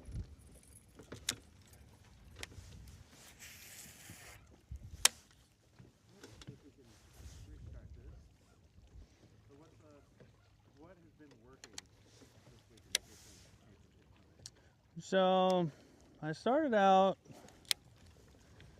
throwing a jerk bait and caught quite a few on it. Just going down the steeper banks. You know, you catch one almost every freaking cast, but most of them are little, but you know, every 10th one was a keeper. So I did that, and then just going down the bank, I found this spot. And it's just got a bunch of baby crappie on it, and the bigger ones I think are, it's what they're feeding on. Every big one has a baby crappie tail sticking out of their throat. So I switched it up once I got here, slowed down, throwing a drop shot, you know, Alpha Angler DSR, Lew's Custom Light, and some Seaguar PEX8 braid to 8-pound Tatsu. And just working it down this little ledge. And then the first day, just as I had broken off both drop shots, I knew I had this spoon in there, and I decided to make a cast. And the first cast with it, I caught a 4-pounder. I'm assuming they just think it's a baby crappie, just not doing too well. And then yesterday, threw a drop shot pretty much all morning. Caught most of my weight on a drop shot. And then threw this a little bit, caught a couple keepers, but I think this thing's pretty played out, unfortunately. There's not much left. Is that what you caught your big fish on? This morning, yeah. I've gotten... Yeah, yesterday was it was a drop shot.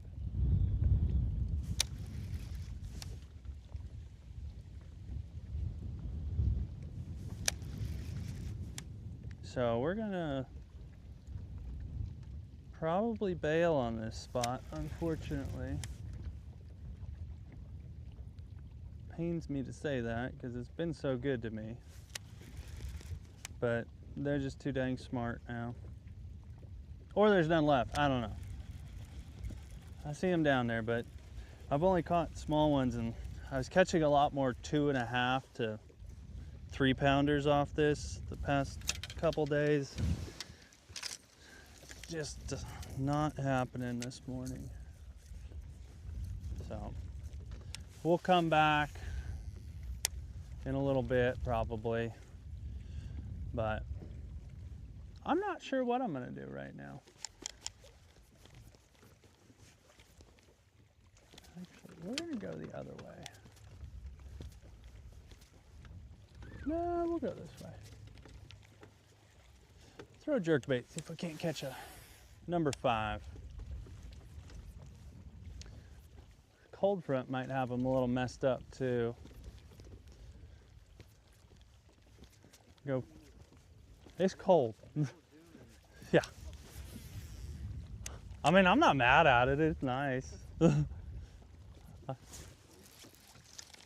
there's plenty of those. I just came from North Carolina where the heat index was 112, so this is a welcome change. I really don't want this hook in me, bro. That would be really nice to avoid that. But yeah, I might have slowed him down a little bit. I mean, the water temp didn't drop that much, and I would think with how deep I was catching them, it wouldn't make too big of a difference to them, but I think between me pressuring them and weather change, not ideal. It's the winning spot too. That's the part that kills me. I know it is, but I think it'd be more of a winning spot if I knew about it before I got here and got here without using it.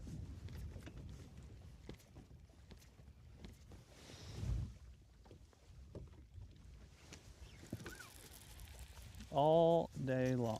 Ooh! Got a bluegill. Look at that one. Oh, look how pretty that is. Look at the white. Oh yeah, zoom in on that. That's what we're here for, right?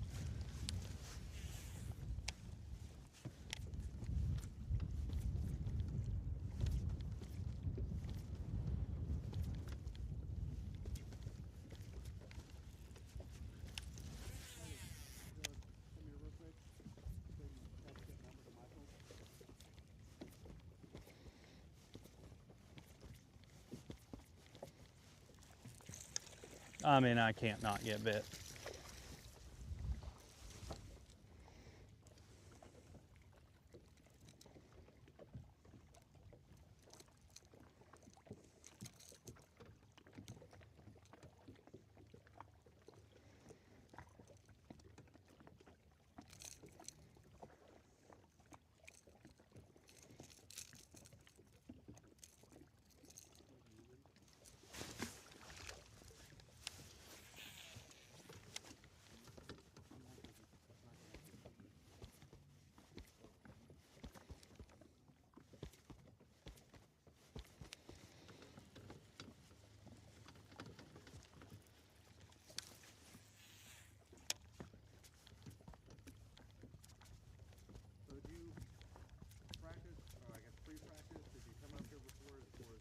Never been here before. Third day ever.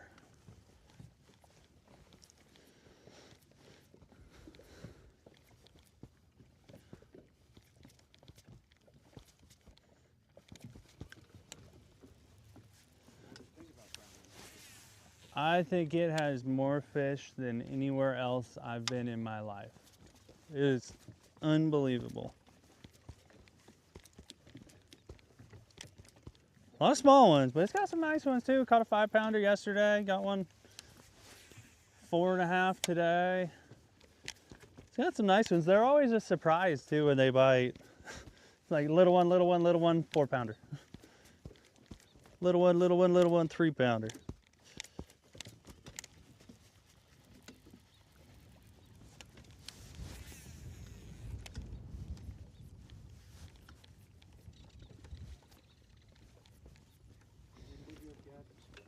Not knowing this place, that what's it, 82 keepers. And yeah. Yeah, it's crazy. 72 keepers. No, I didn't. I knew, you know, from research there was a lot of small fish in here. But I also heard that keepers were kind of hard to catch from a few guys that pre-practiced, and I was shocked.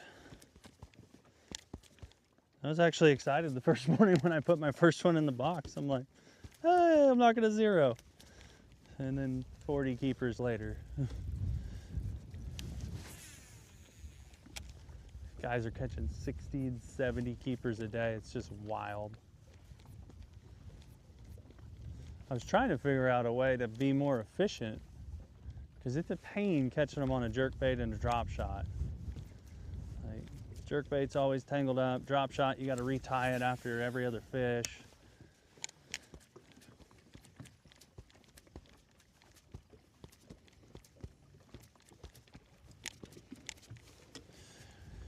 But you got to give them what they want.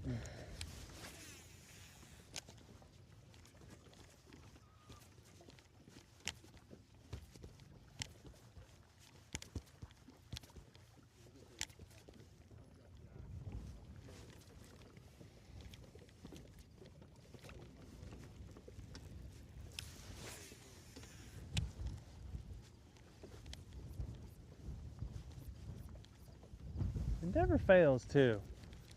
Have a tournament, 90 degrees day before the tournament, high of 65. I think today's gonna even be colder.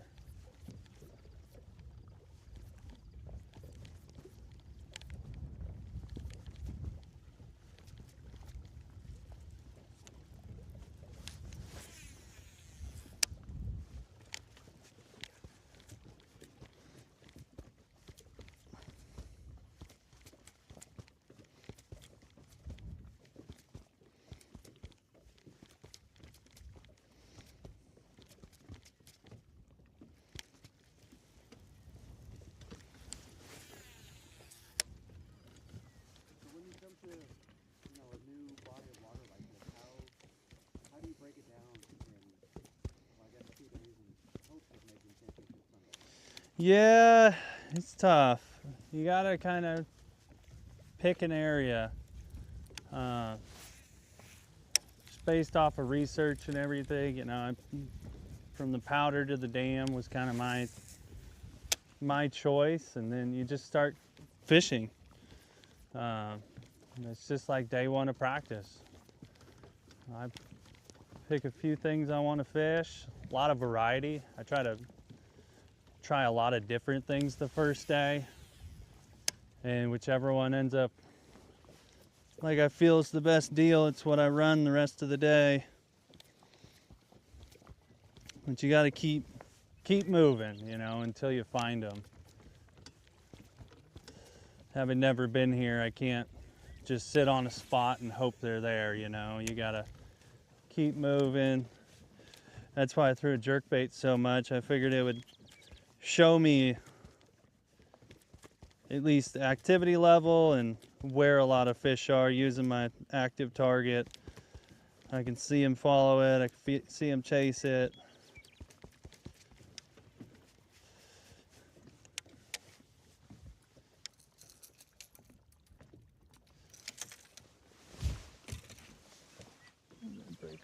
It broke off everything on that one. Nice.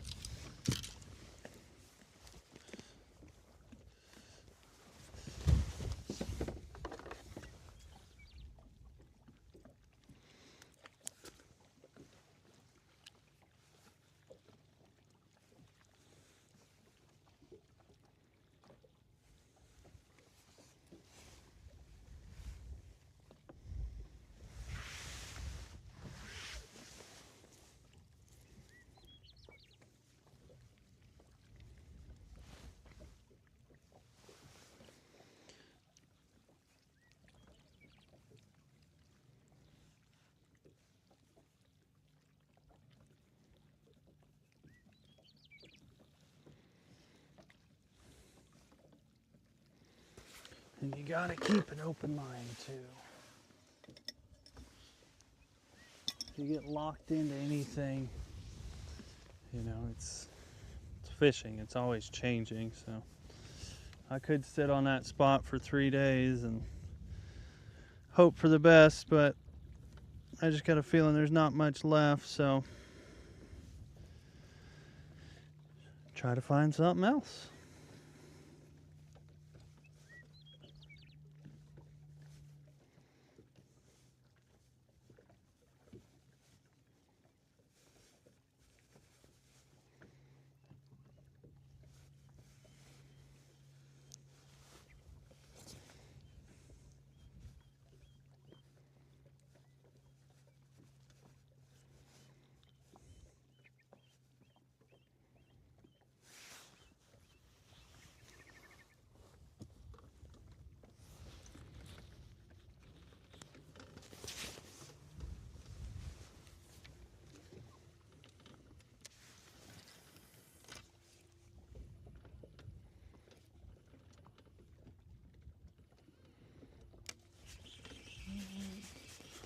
Go run over to the other side real quick. Yeah, just right there.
not nearly as many fish up shallow.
Well, it seems like the bite's definitely a little bit more of a struggle today than the last 2 days. Even with these guys focused on just going for those bigger fish, seems like the bite should still be a little bit better than it is. So I don't know what changed or what they're doing, but these fish are seeming to give these guys a little bit more trouble today. So this might be a grind.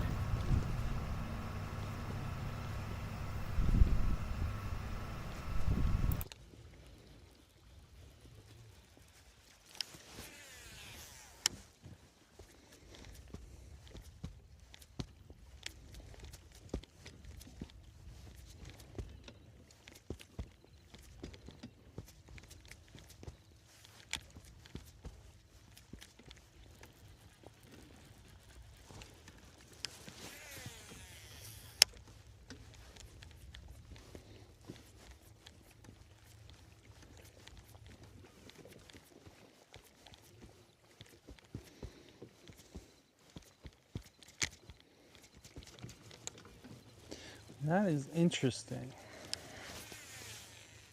I couldn't hardly make a cast with a jerkbait the past 2 days and not get at least one little one to follow it. I probably only had 1 or 2 this whole stretch.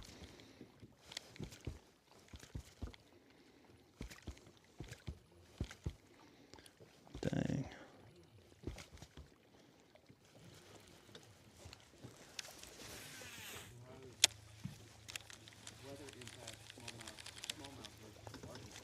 So, smallmouth typically, they like sun. They're sight feeders. They like the sun, and we don't have the sun today. So it might make it a little more difficult.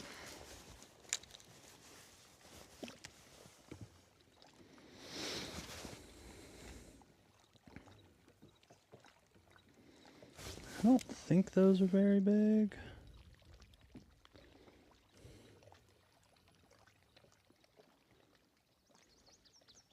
Oh no, no, get out of there.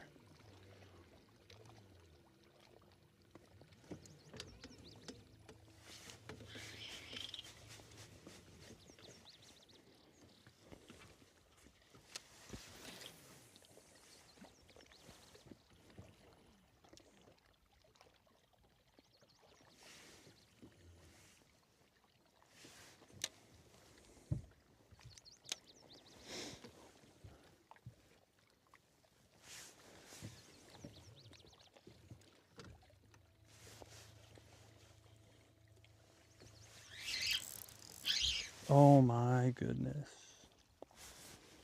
And they are biting like crap today too.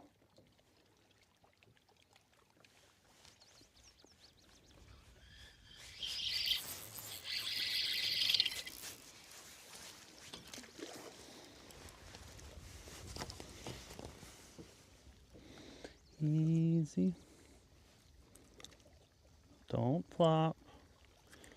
Don't flop. Make this easy for both of us. Thank you. That wasn't so hard. They never cooperate. But you should see trying to measure these fish. It is a task. Just when you get them still and you got your hand on them, you got to take the picture, they go flop, flop, flop. And you got to start the process all over again.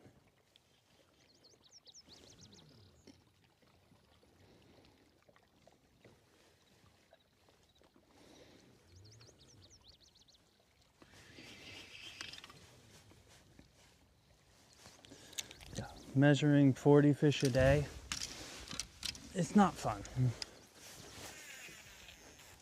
You get a fin in your hand every other fish, flop around.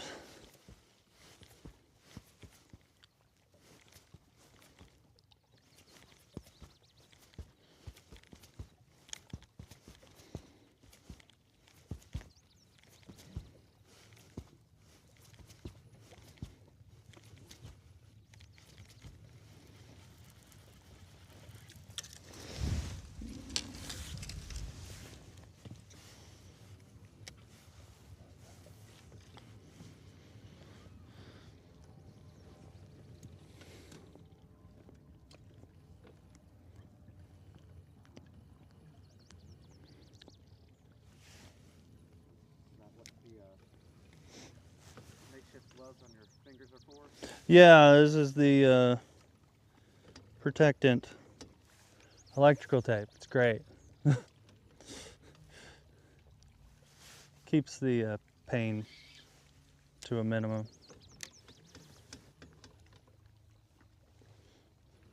Yeah, I had one the first day.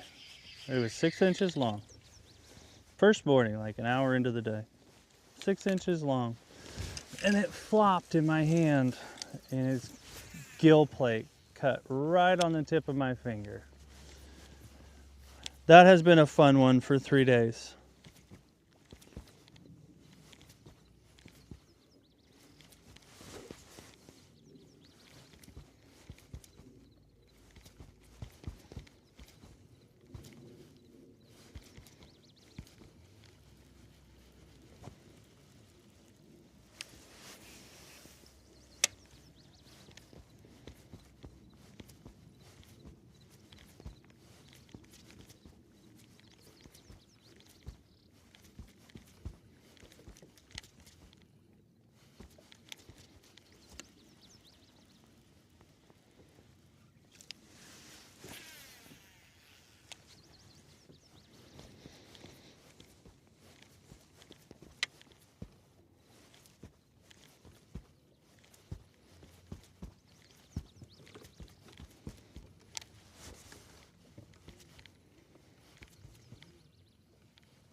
Get it.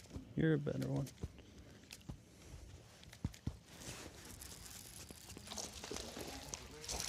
go. Oh, just get in here. Jeez. That was a wild one. You know, it's really cool when smallmouth jump and it looks great on camera. It is not fun when you're trying to catch them in a tournament.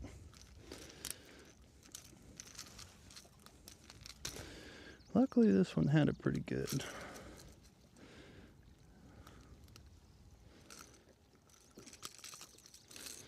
Apparently really good. And not huge, but he's number 5.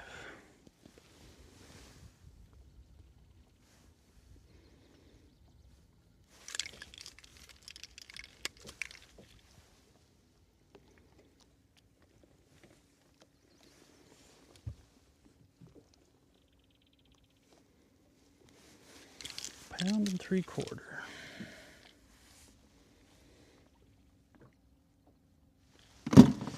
We are at a staggering 12 pounds.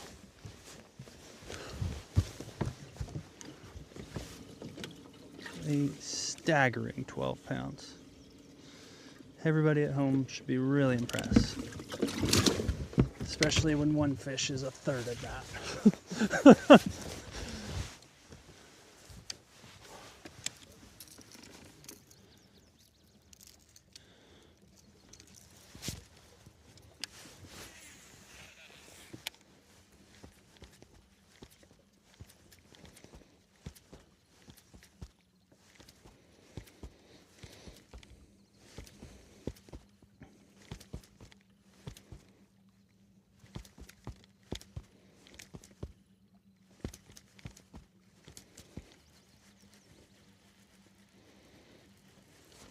I wonder.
On water, that app, is it like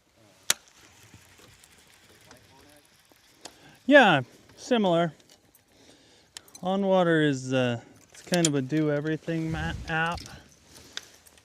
It's got all the lake conditions, river conditions. It's got mapping, Navionics mapping by Garmin, like really good mapping. It has you know, public land, private land, where all the launch ramps are, tackle shops. It's got a wind overlay map so you can see which banks are going to be windy. It has a lot. It's kind of like the one app that does everything. It even has AI. Now you can literally ask it, hey, how do I catch fish on whatever lake I'm on? And it'll spit out a pretty good answer to give you an idea. It's pretty cool. Did you ask it about brownleaf? I did. And it was pretty accurate. Yeah, just about everywhere I go. Oh, stay on there. I don't think you're hooked very well.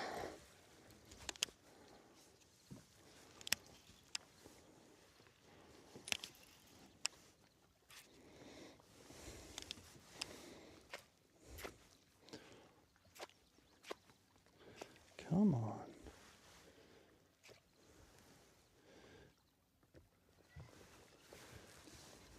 Where are you going? I don't think you're that big. I'm just trying to be big.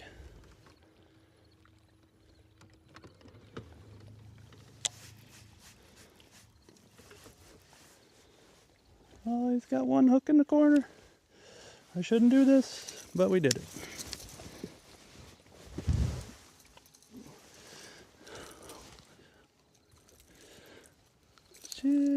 He'll help. He'll help.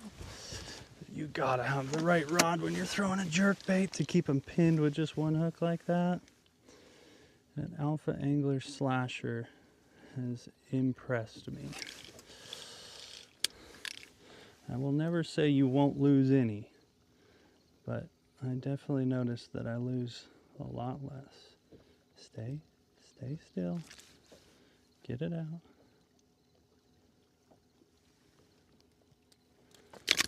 There you go. Little upgrade. Little 2 1/4. Oh, this one's gonna be fun.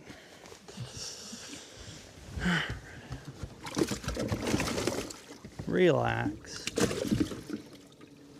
Which one doesn't have a tag?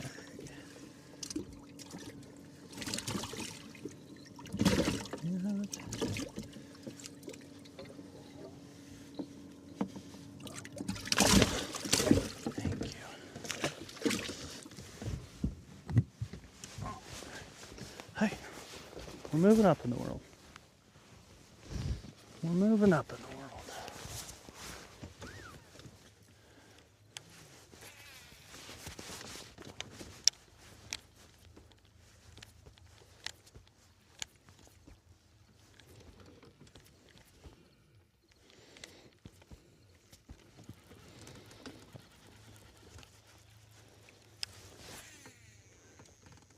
Problem with doing this is I don't think I'm going to catch a 3-pounder.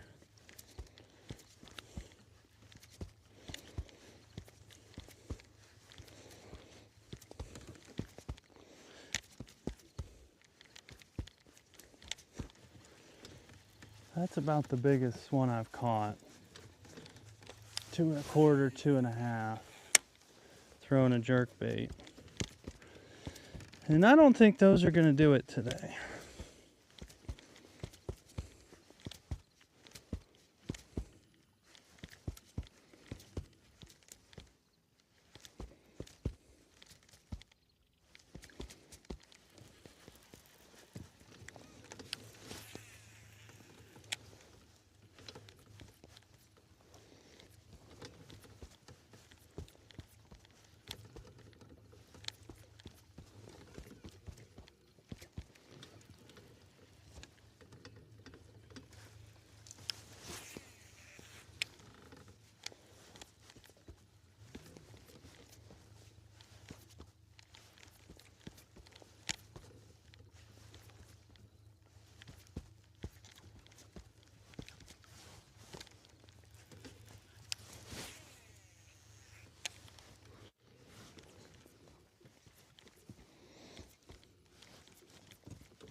See those reflexes? Dude, I impressed myself. I mean, that jerkbait was coming to kill me.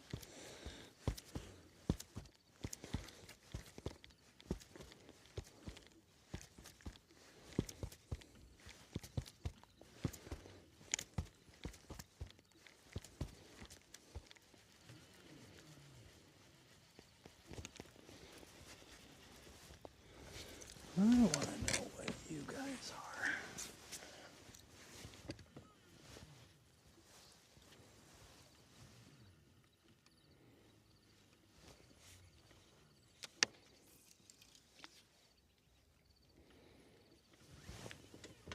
Told them to get 2 bites within, 5-10 minutes. Still more inclined to stay? No. No. They're just not big enough. I know it's going to take at least 17 to win this thing. So I need to be catching 3-pounders.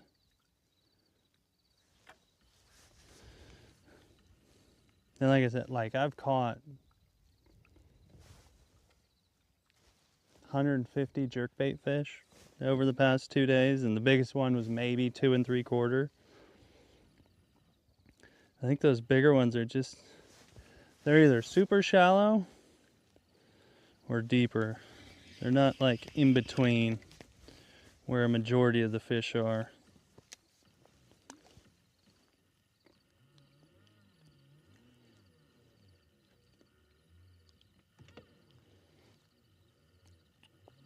There's a little group of them over here somewhere.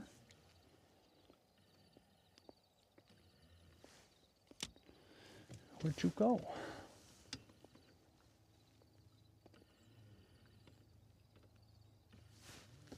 I think we're gonna go check that one more time and then start running more water. I'll probably jump out here. Yeah, that's fine. Whatever, Thomas. It's always offensive every time you leave. Well, I did it for you.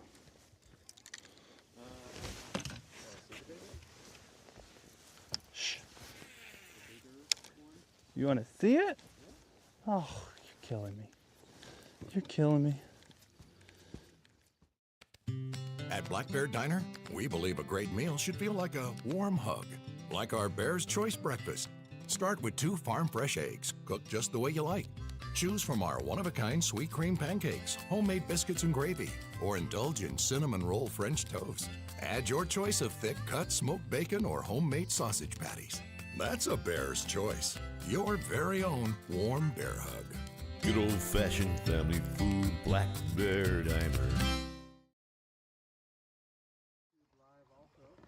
All right.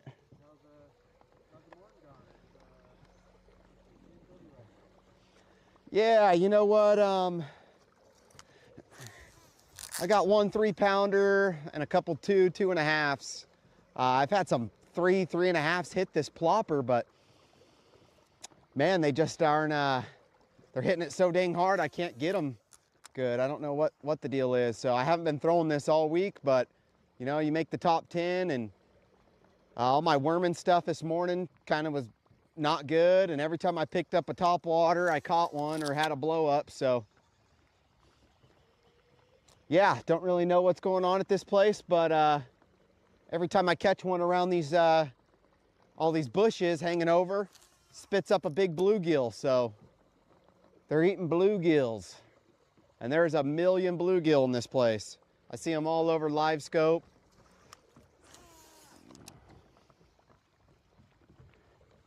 Watch, right when we get up on these bushes, kind of overhanging, the bluegill sit up in them.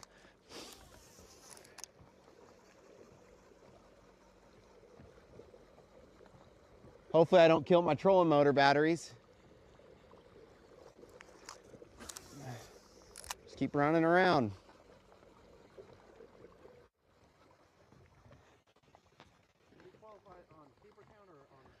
You know what? I think I qualified keeper count. So I had good weight. I think I would have been 1 out weight-wise. So I caught a bunch of keepers yesterday, worming, but they were all 3-pounders, and I'd like 3-pounders today and a 4-pounder, and I think you'll win. But I feel like I would have caught a 4-pounder yesterday or the first day. Right here, come on. If I was gonna catch one, never caught one.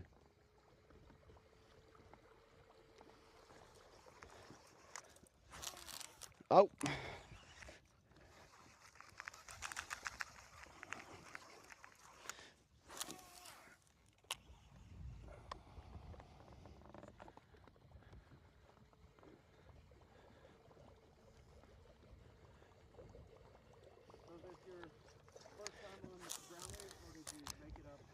Yeah, this was my first time. You know, I wasn't too quite sure what to expect. The mapping on this place wasn't very good. Navionics, Lake Master. And, you know, I love when we go somewhere new, somewhere that most people haven't been. Usually I can kind of figure them out fast. You know, all the local places, you know, the locals do good, and it's hard to compete with them, especially if you've never even put your boat on the water.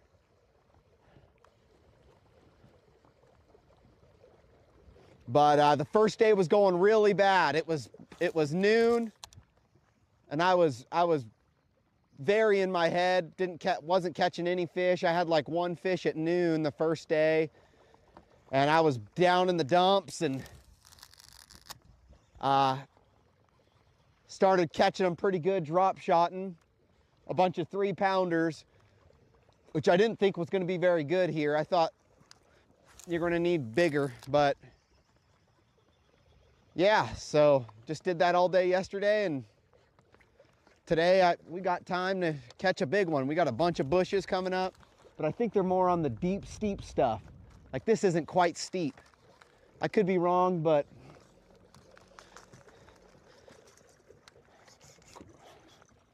of course, a rope. What's the chances of getting a rope in the middle of nowhere?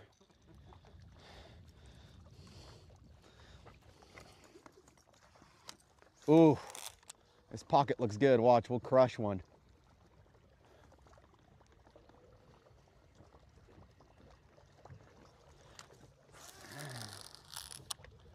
Oh, come on. That bank right there is gonna have them.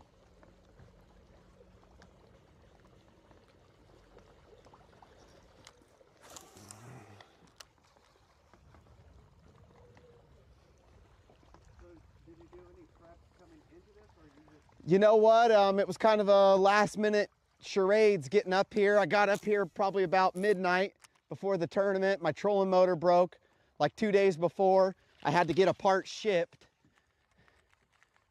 and put it in and drove on up here. So it was kind of a late deal. And once I got here, got up an extra hour early and rigged up a couple spinning rods, some largemouth stuff. I thought there was maybe some more largemouth in here, which I sure they are, but I couldn't catch them. And I didn't see any of the top 10 guys really catch largemouth, so that's kind of your cue not to go largemouth fishing. And it's kind of chilly. These smallmouth get all fired up.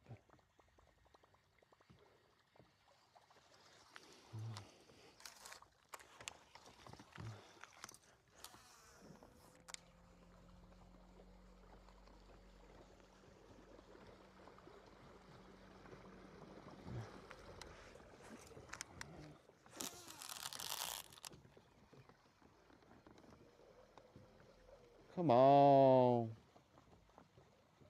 Yeah, I think we need to get on some banks like over there, a little steeper. These flat ones have a lot of fish, but when I get on them steep banks,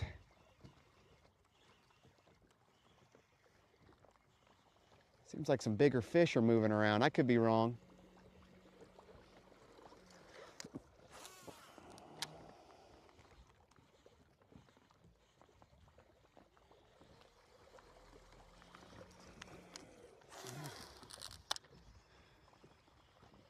Come on.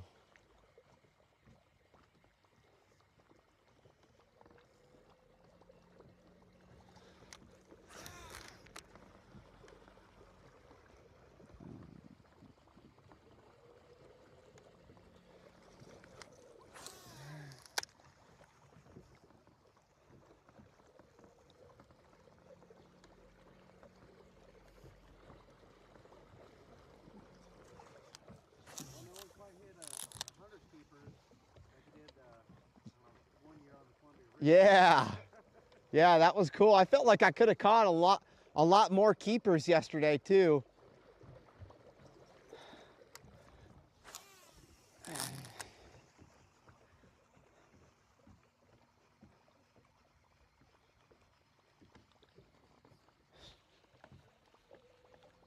All right, I'm gonna go buzz around on some of that steeper stuff. Yeah, let's go do that for a little. You wanna do that?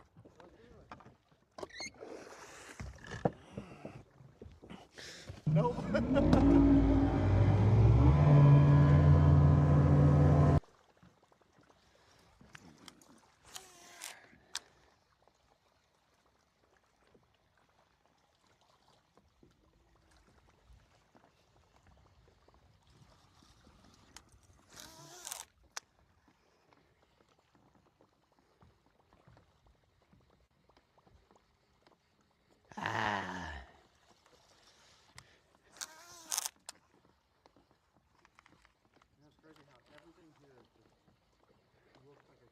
I know it. There's a million of them in here.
Man, I'm almost positive.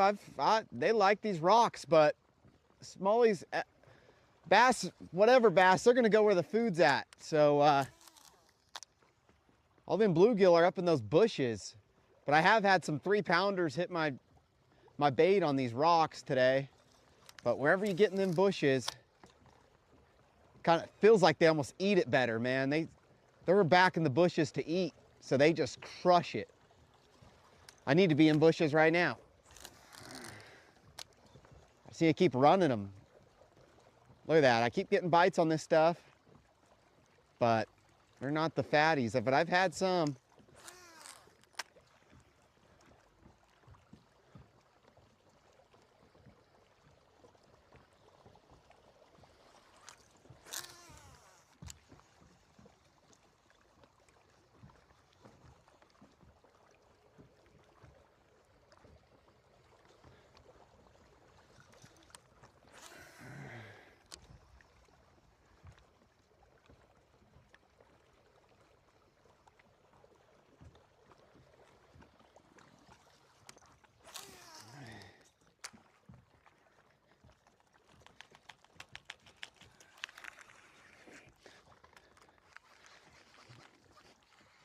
All right, let's go.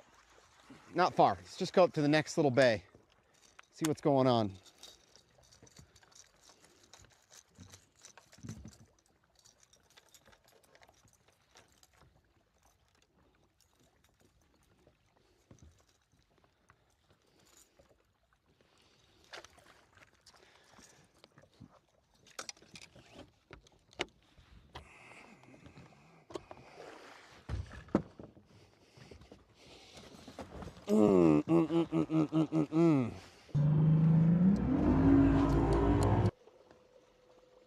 Ah.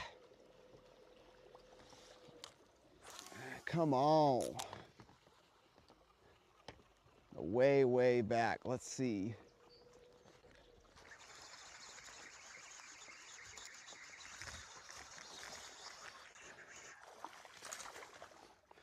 You know, they're back in all these little pockets, man, but I don't think they're big enough.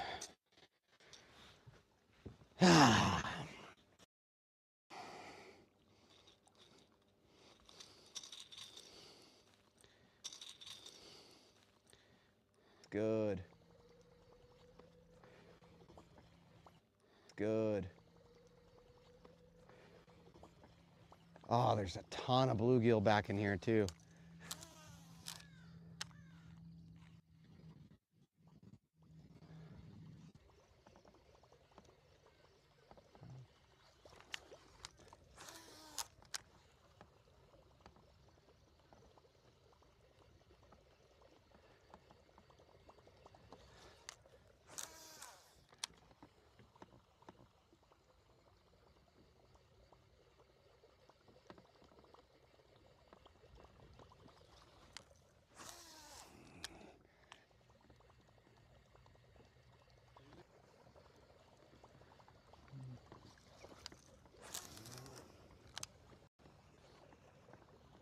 What time is it? What time do you got?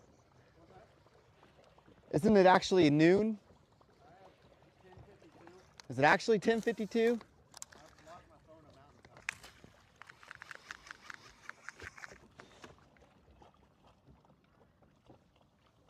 Okay, all right. I got a little bit of time.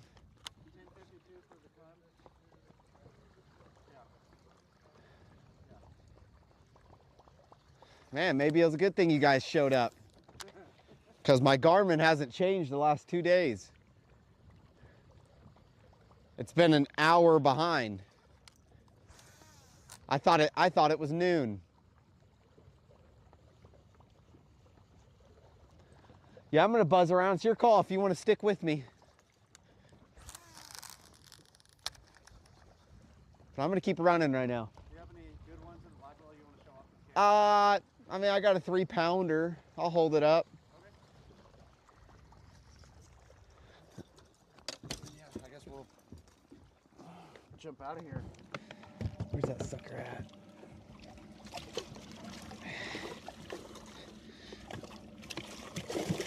Ah, now they're flying off. Golly, you're killing me. Nah, I don't have one to show. Let's go.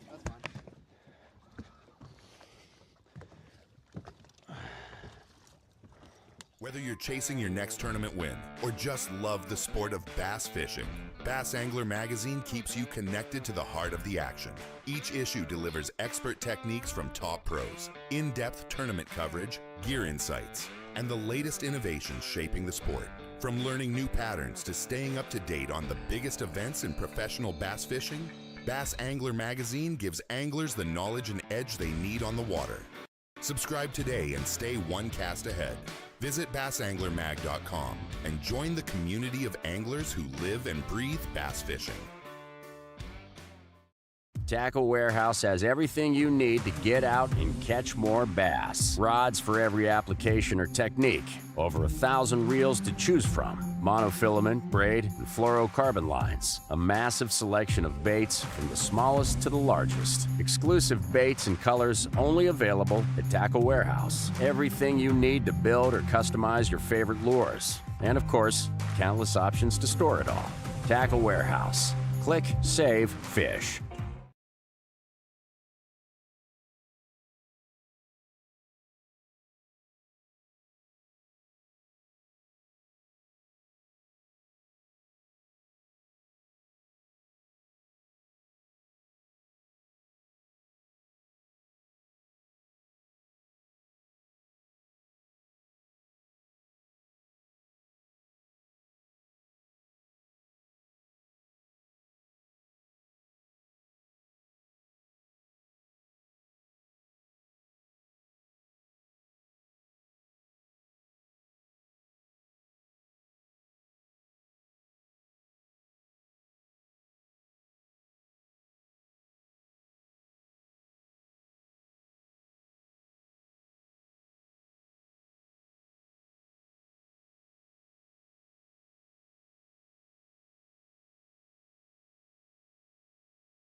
Well, it looks like we don't have audio here with Jake, so we'll hang with him for a few minutes, and then we're going to head on over to Jason Hickey.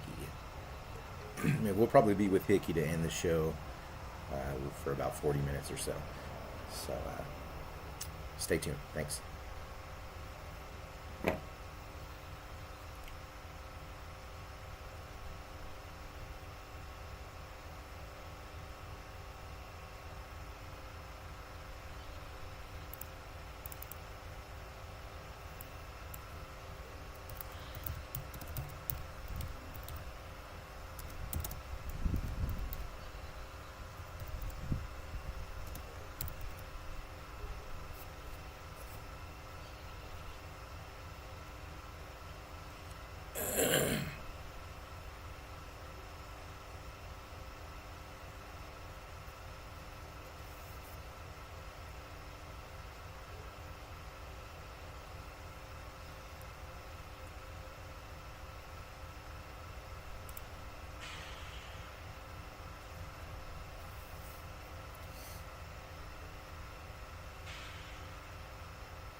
All right, we're going to go ahead and send it off to one last commercial here, and when we return, we're going to go out to Jason Hickey and see how he's doing, and then that'll wrap up our live show. I want to thank everyone for tuning in. Obviously, still working out the kinks here, but if you guys have been watching, each day it's getting a lot better. Main focus on this live broadcast was getting the video quality to be consistent and decent, which looks like we're kind of getting there. Little minor stuff like turning, the tracking, disabling that stuff like you're seeing right now. Just little tweaks to that, and then next we're gonna kind of focus in on the audio and get that dialed in for everyone. But I think we're getting there. Slowly but surely we're getting there. We'll get a better mic.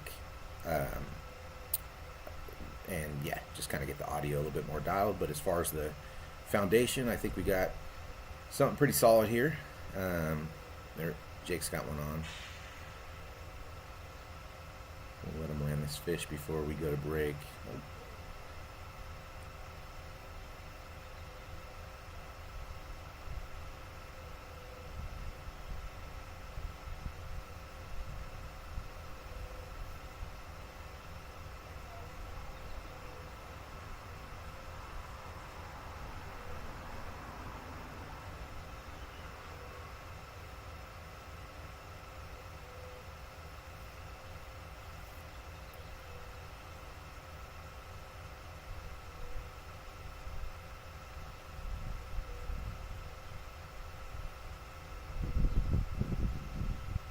It's fighting like a decent one.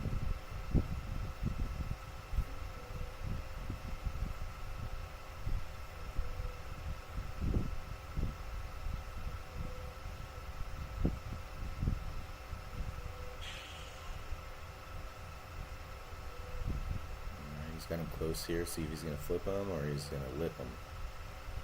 Looks like he's getting ready to flip this one up. There she is. Decent little fish.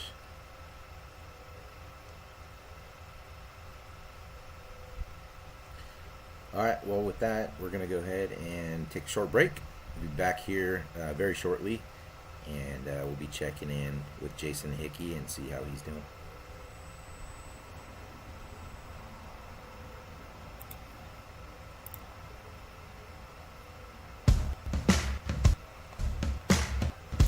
Hey folks, Bass Fisherman Mark Lassane here.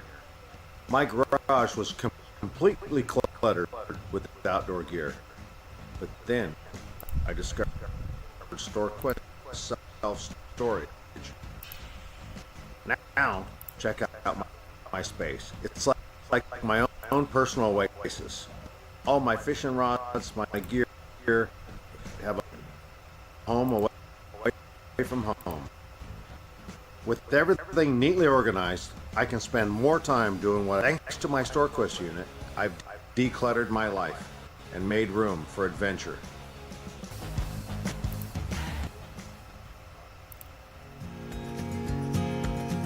Quiet, friendly atmosphere. We got some people that are trying to make more accommodations for people to come here. So they come in fishing for weeks at a time. And there's actually 2 boat launches within 5 miles of this town. There's a state park, Merrill Bend State Park. They have a boat ramp. And then we have actually 2 RV parks in here. We've got TNT RV Park, and then we have an RV park up here by the hill. We do have an outfit that has tiny homes too. Come down, enjoy it. It should be a fun experience.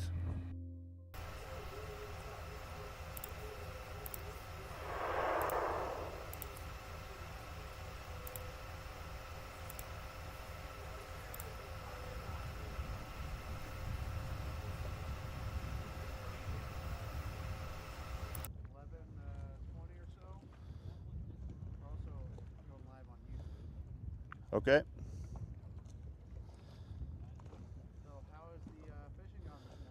Honestly, every spot I've been to until this one, the fish are really off. They won't commit. I am having a hard time hooking them. And I just started idling this bank and found this massive ball of bait, crappie here. And man, I've been catching them good here. I've culled 3 times, a couple 3s and a 4, a couple big catfish. But these spots have been needing to rest. I can't stay on them too long. I gotta leave and come back and let them set up again. Actually, this one's lasted longer than any spot I've had the last 2 days. But I also keep changing baits, and once in a while that'll trigger another bite. So we'll change baits. Haven't shown them a fluke yet.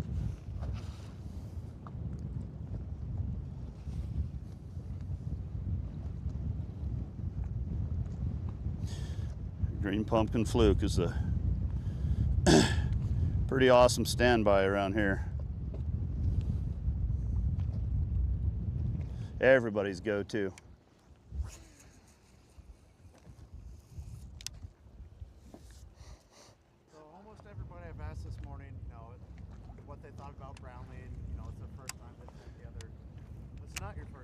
No, no. You know, ask them about why they're choosing areas without being here. How have you chosen this area from being here many, many times? Well, you know, we used to fish Brownlee in the summer so much in the years past, and lately we don't have summer tournaments here anymore. And so, honestly, I did all my practice in the river, and the water fell, and I'm not able to get into the river and fish where I wanted to fish. And so I just kind of had to punt and come out here and do some old school stuff. And man, I couldn't be more happy. They're setting up on these offshore structure. You got to find the crappie and the structure, the bass are there. And I'm, you know, the first time I ever cut a check on this lake was in June. First bass fishing check I ever got, period. It was on a Carolina rig. So it's kind of just a lot of emotions. Just feels like it's just meant to be, man. So I'm fishing loose, and honestly, I've never fished here before. I just started idling between spots, and I marked all these fish and decided I would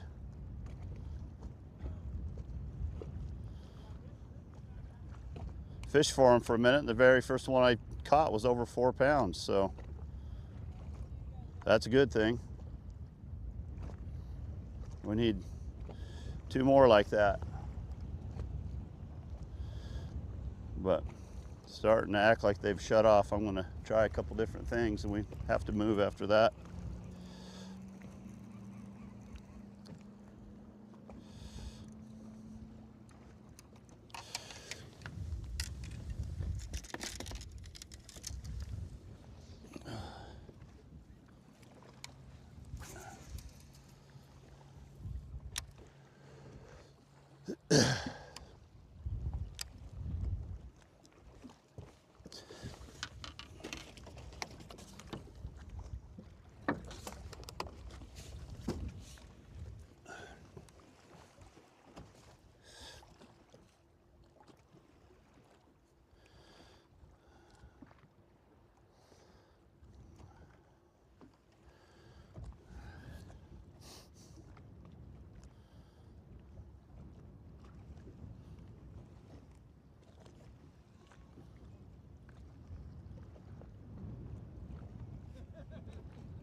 So now that we're in the 3rd day of the tournament, overall, how would you say, Brownlee has treated the BAM Super 60? I don't think anybody has struggled to catch fish. Brownlee has really showed out this week. I mean, it is so healthy this year. The fish are so fat. There's so many of them, and they're not supposed to bite in June. Like, I mean, honestly, I mean, I would love for us to have come here in a different month because, man, it would really show out. But it has far exceeded my expectations, and I think anybody else that's fished here before. I mean, just 2 weeks ago, it took 13.5 pounds to win a tournament. So, and I figured, if a guy can have 14 pounds a day or 15 keepers a day, they'd be in good shape. Boy, was I wrong. So wrong. And, the numbers guys caught, I don't think, it's there's some challenges. It's a small town and there's not a lot of amenities, which, obviously everyone appreciates their conveniences, but man, there's some places we go that are very convenient and got great amenities, and it's a son of a gun to catch fish. So it's nice. I think everybody would have to agree that it's nice to just come out and catch fish and have a good time catching fish. And man, it sounds like everybody's been able to catch fish however they want to catch them. Crazy some of the ways guys are catching fish. I mean, me, I'd rather be throwing reaction all day long. And June is not supposed to be the time to be throwing reaction on this lake. And man, it sounds like a lot of guys are doing really well throwing reaction. But nothing like bringing some really good fishermen to a strange lake and opening up some secrets,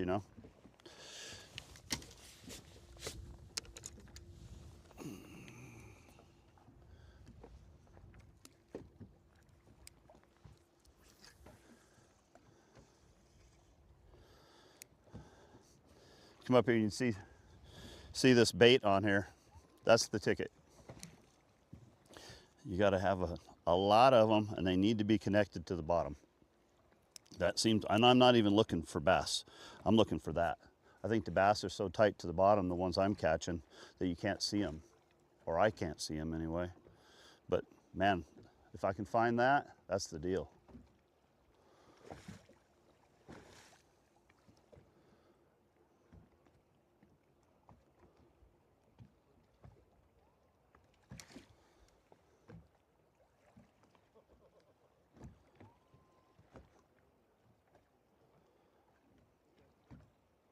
And it's really deep here. I'm sitting in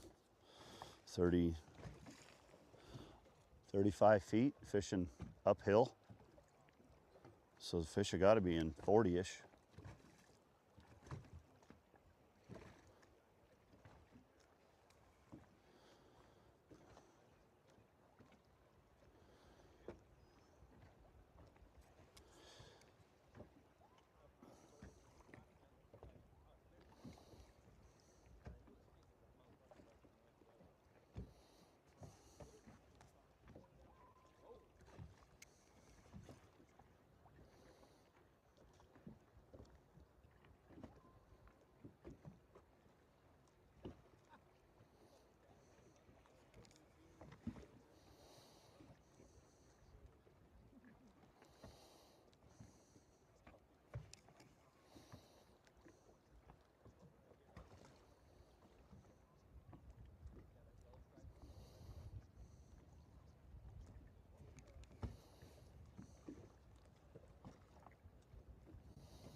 I'm gonna move. Are you staying in here or? Where are you going? Probably just right up here. Look at it. Okay, let's roll.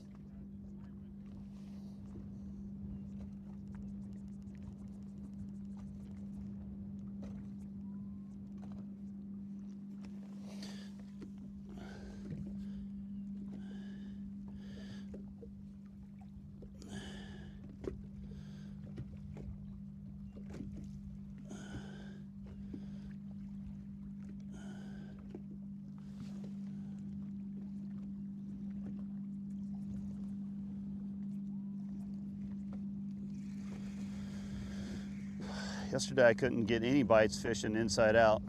Might have to circle back and do some inside out fishing. Again.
Little one.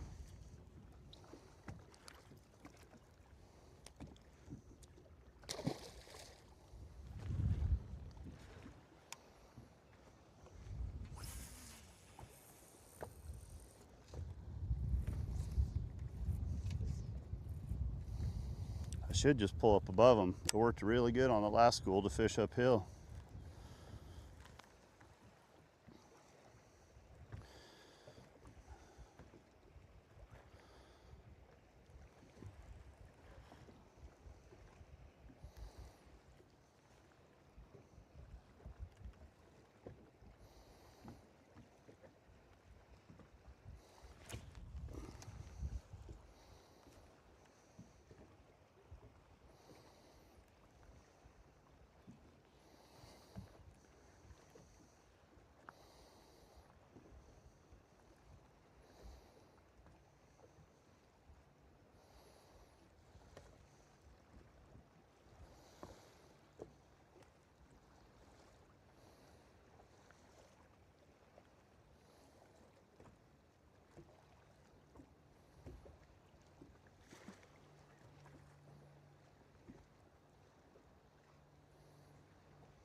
Say that again. Just a full setup of, you know, what bait, rod, line.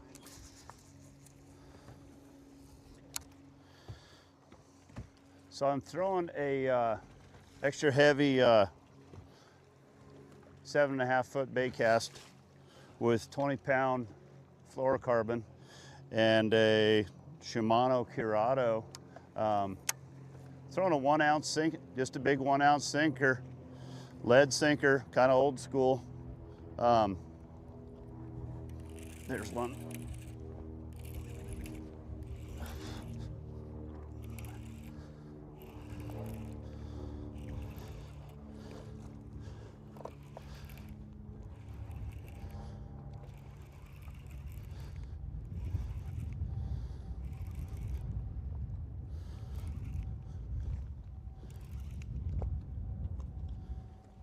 Come on.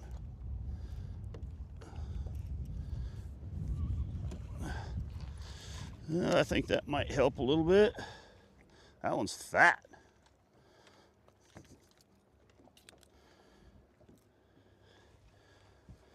I don't know, 265 or so. That one caught it. I didn't even have to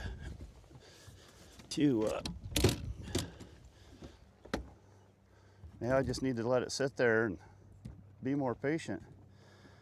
Small fish is a 249. It might help us a 1/4 pound maybe.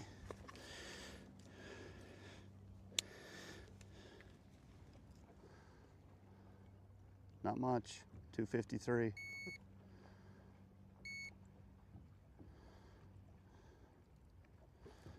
I'll show you what's going on here. That crappie tail in there. Choking on them crappies. Choking.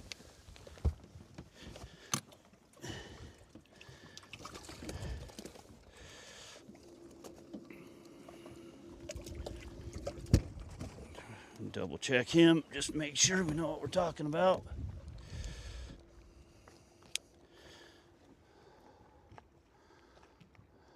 We know what we're talking about. Baby steps.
think he took my bait. It's gonna make me go old school, boys. He's making me go old school on him.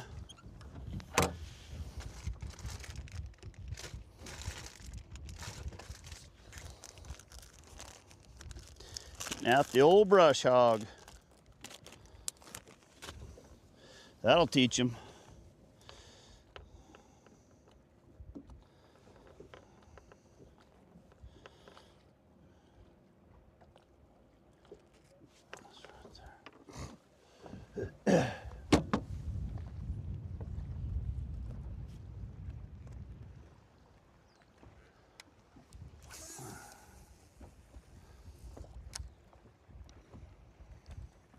Just went and got my son. That's pretty cool.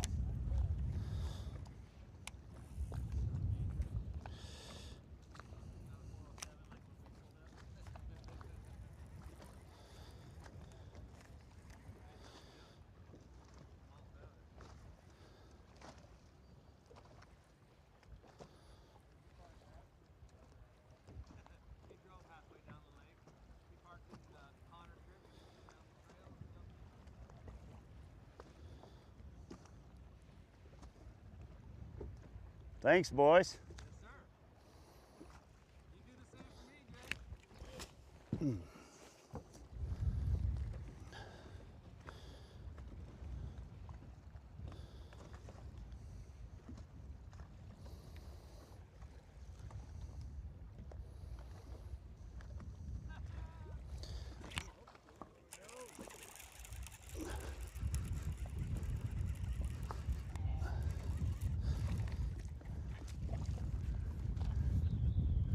Practice.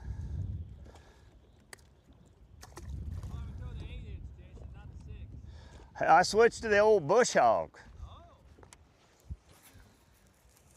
We found us a pretty nice little wad right here again.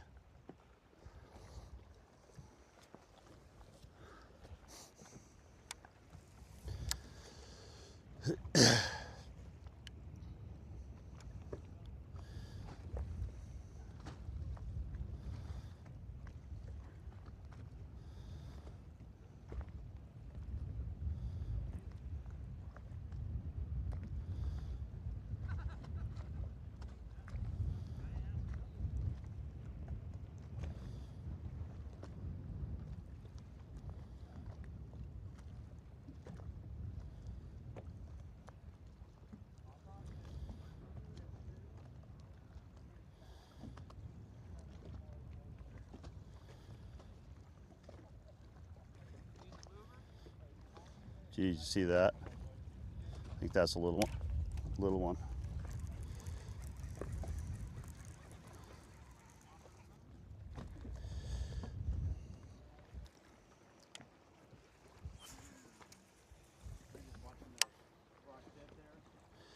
Feeling it.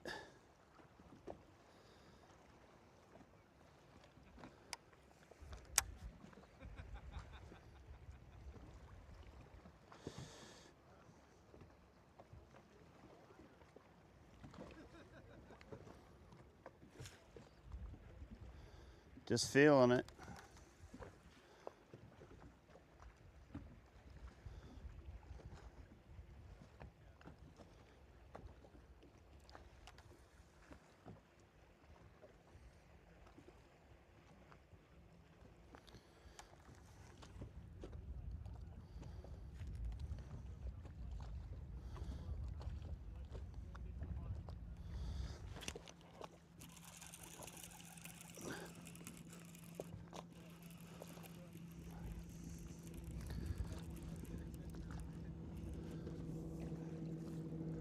Gonna have to find a better school.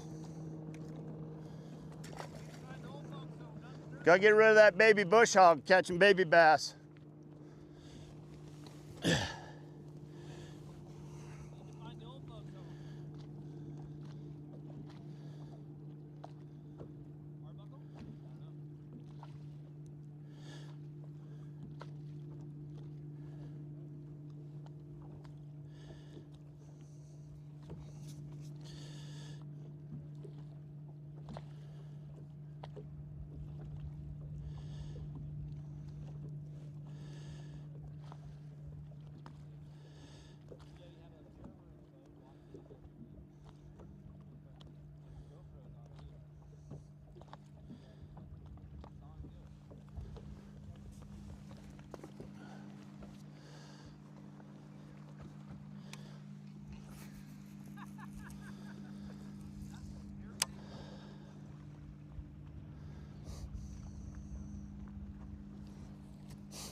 I'm getting thirsty, Pa.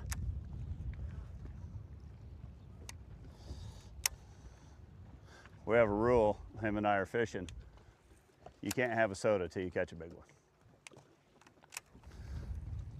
Little sweet treat. Reward. Yeah.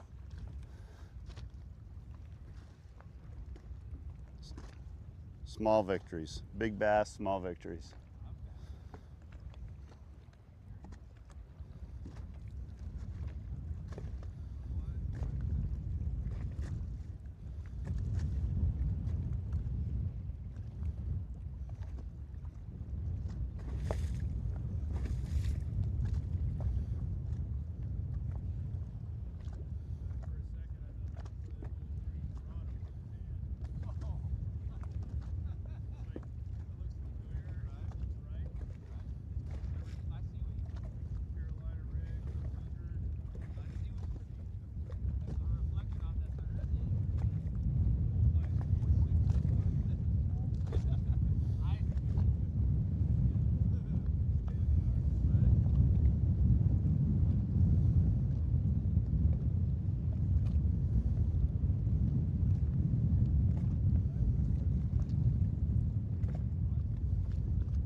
Long time since I caught a jig fish. I hardly throw jigs anymore.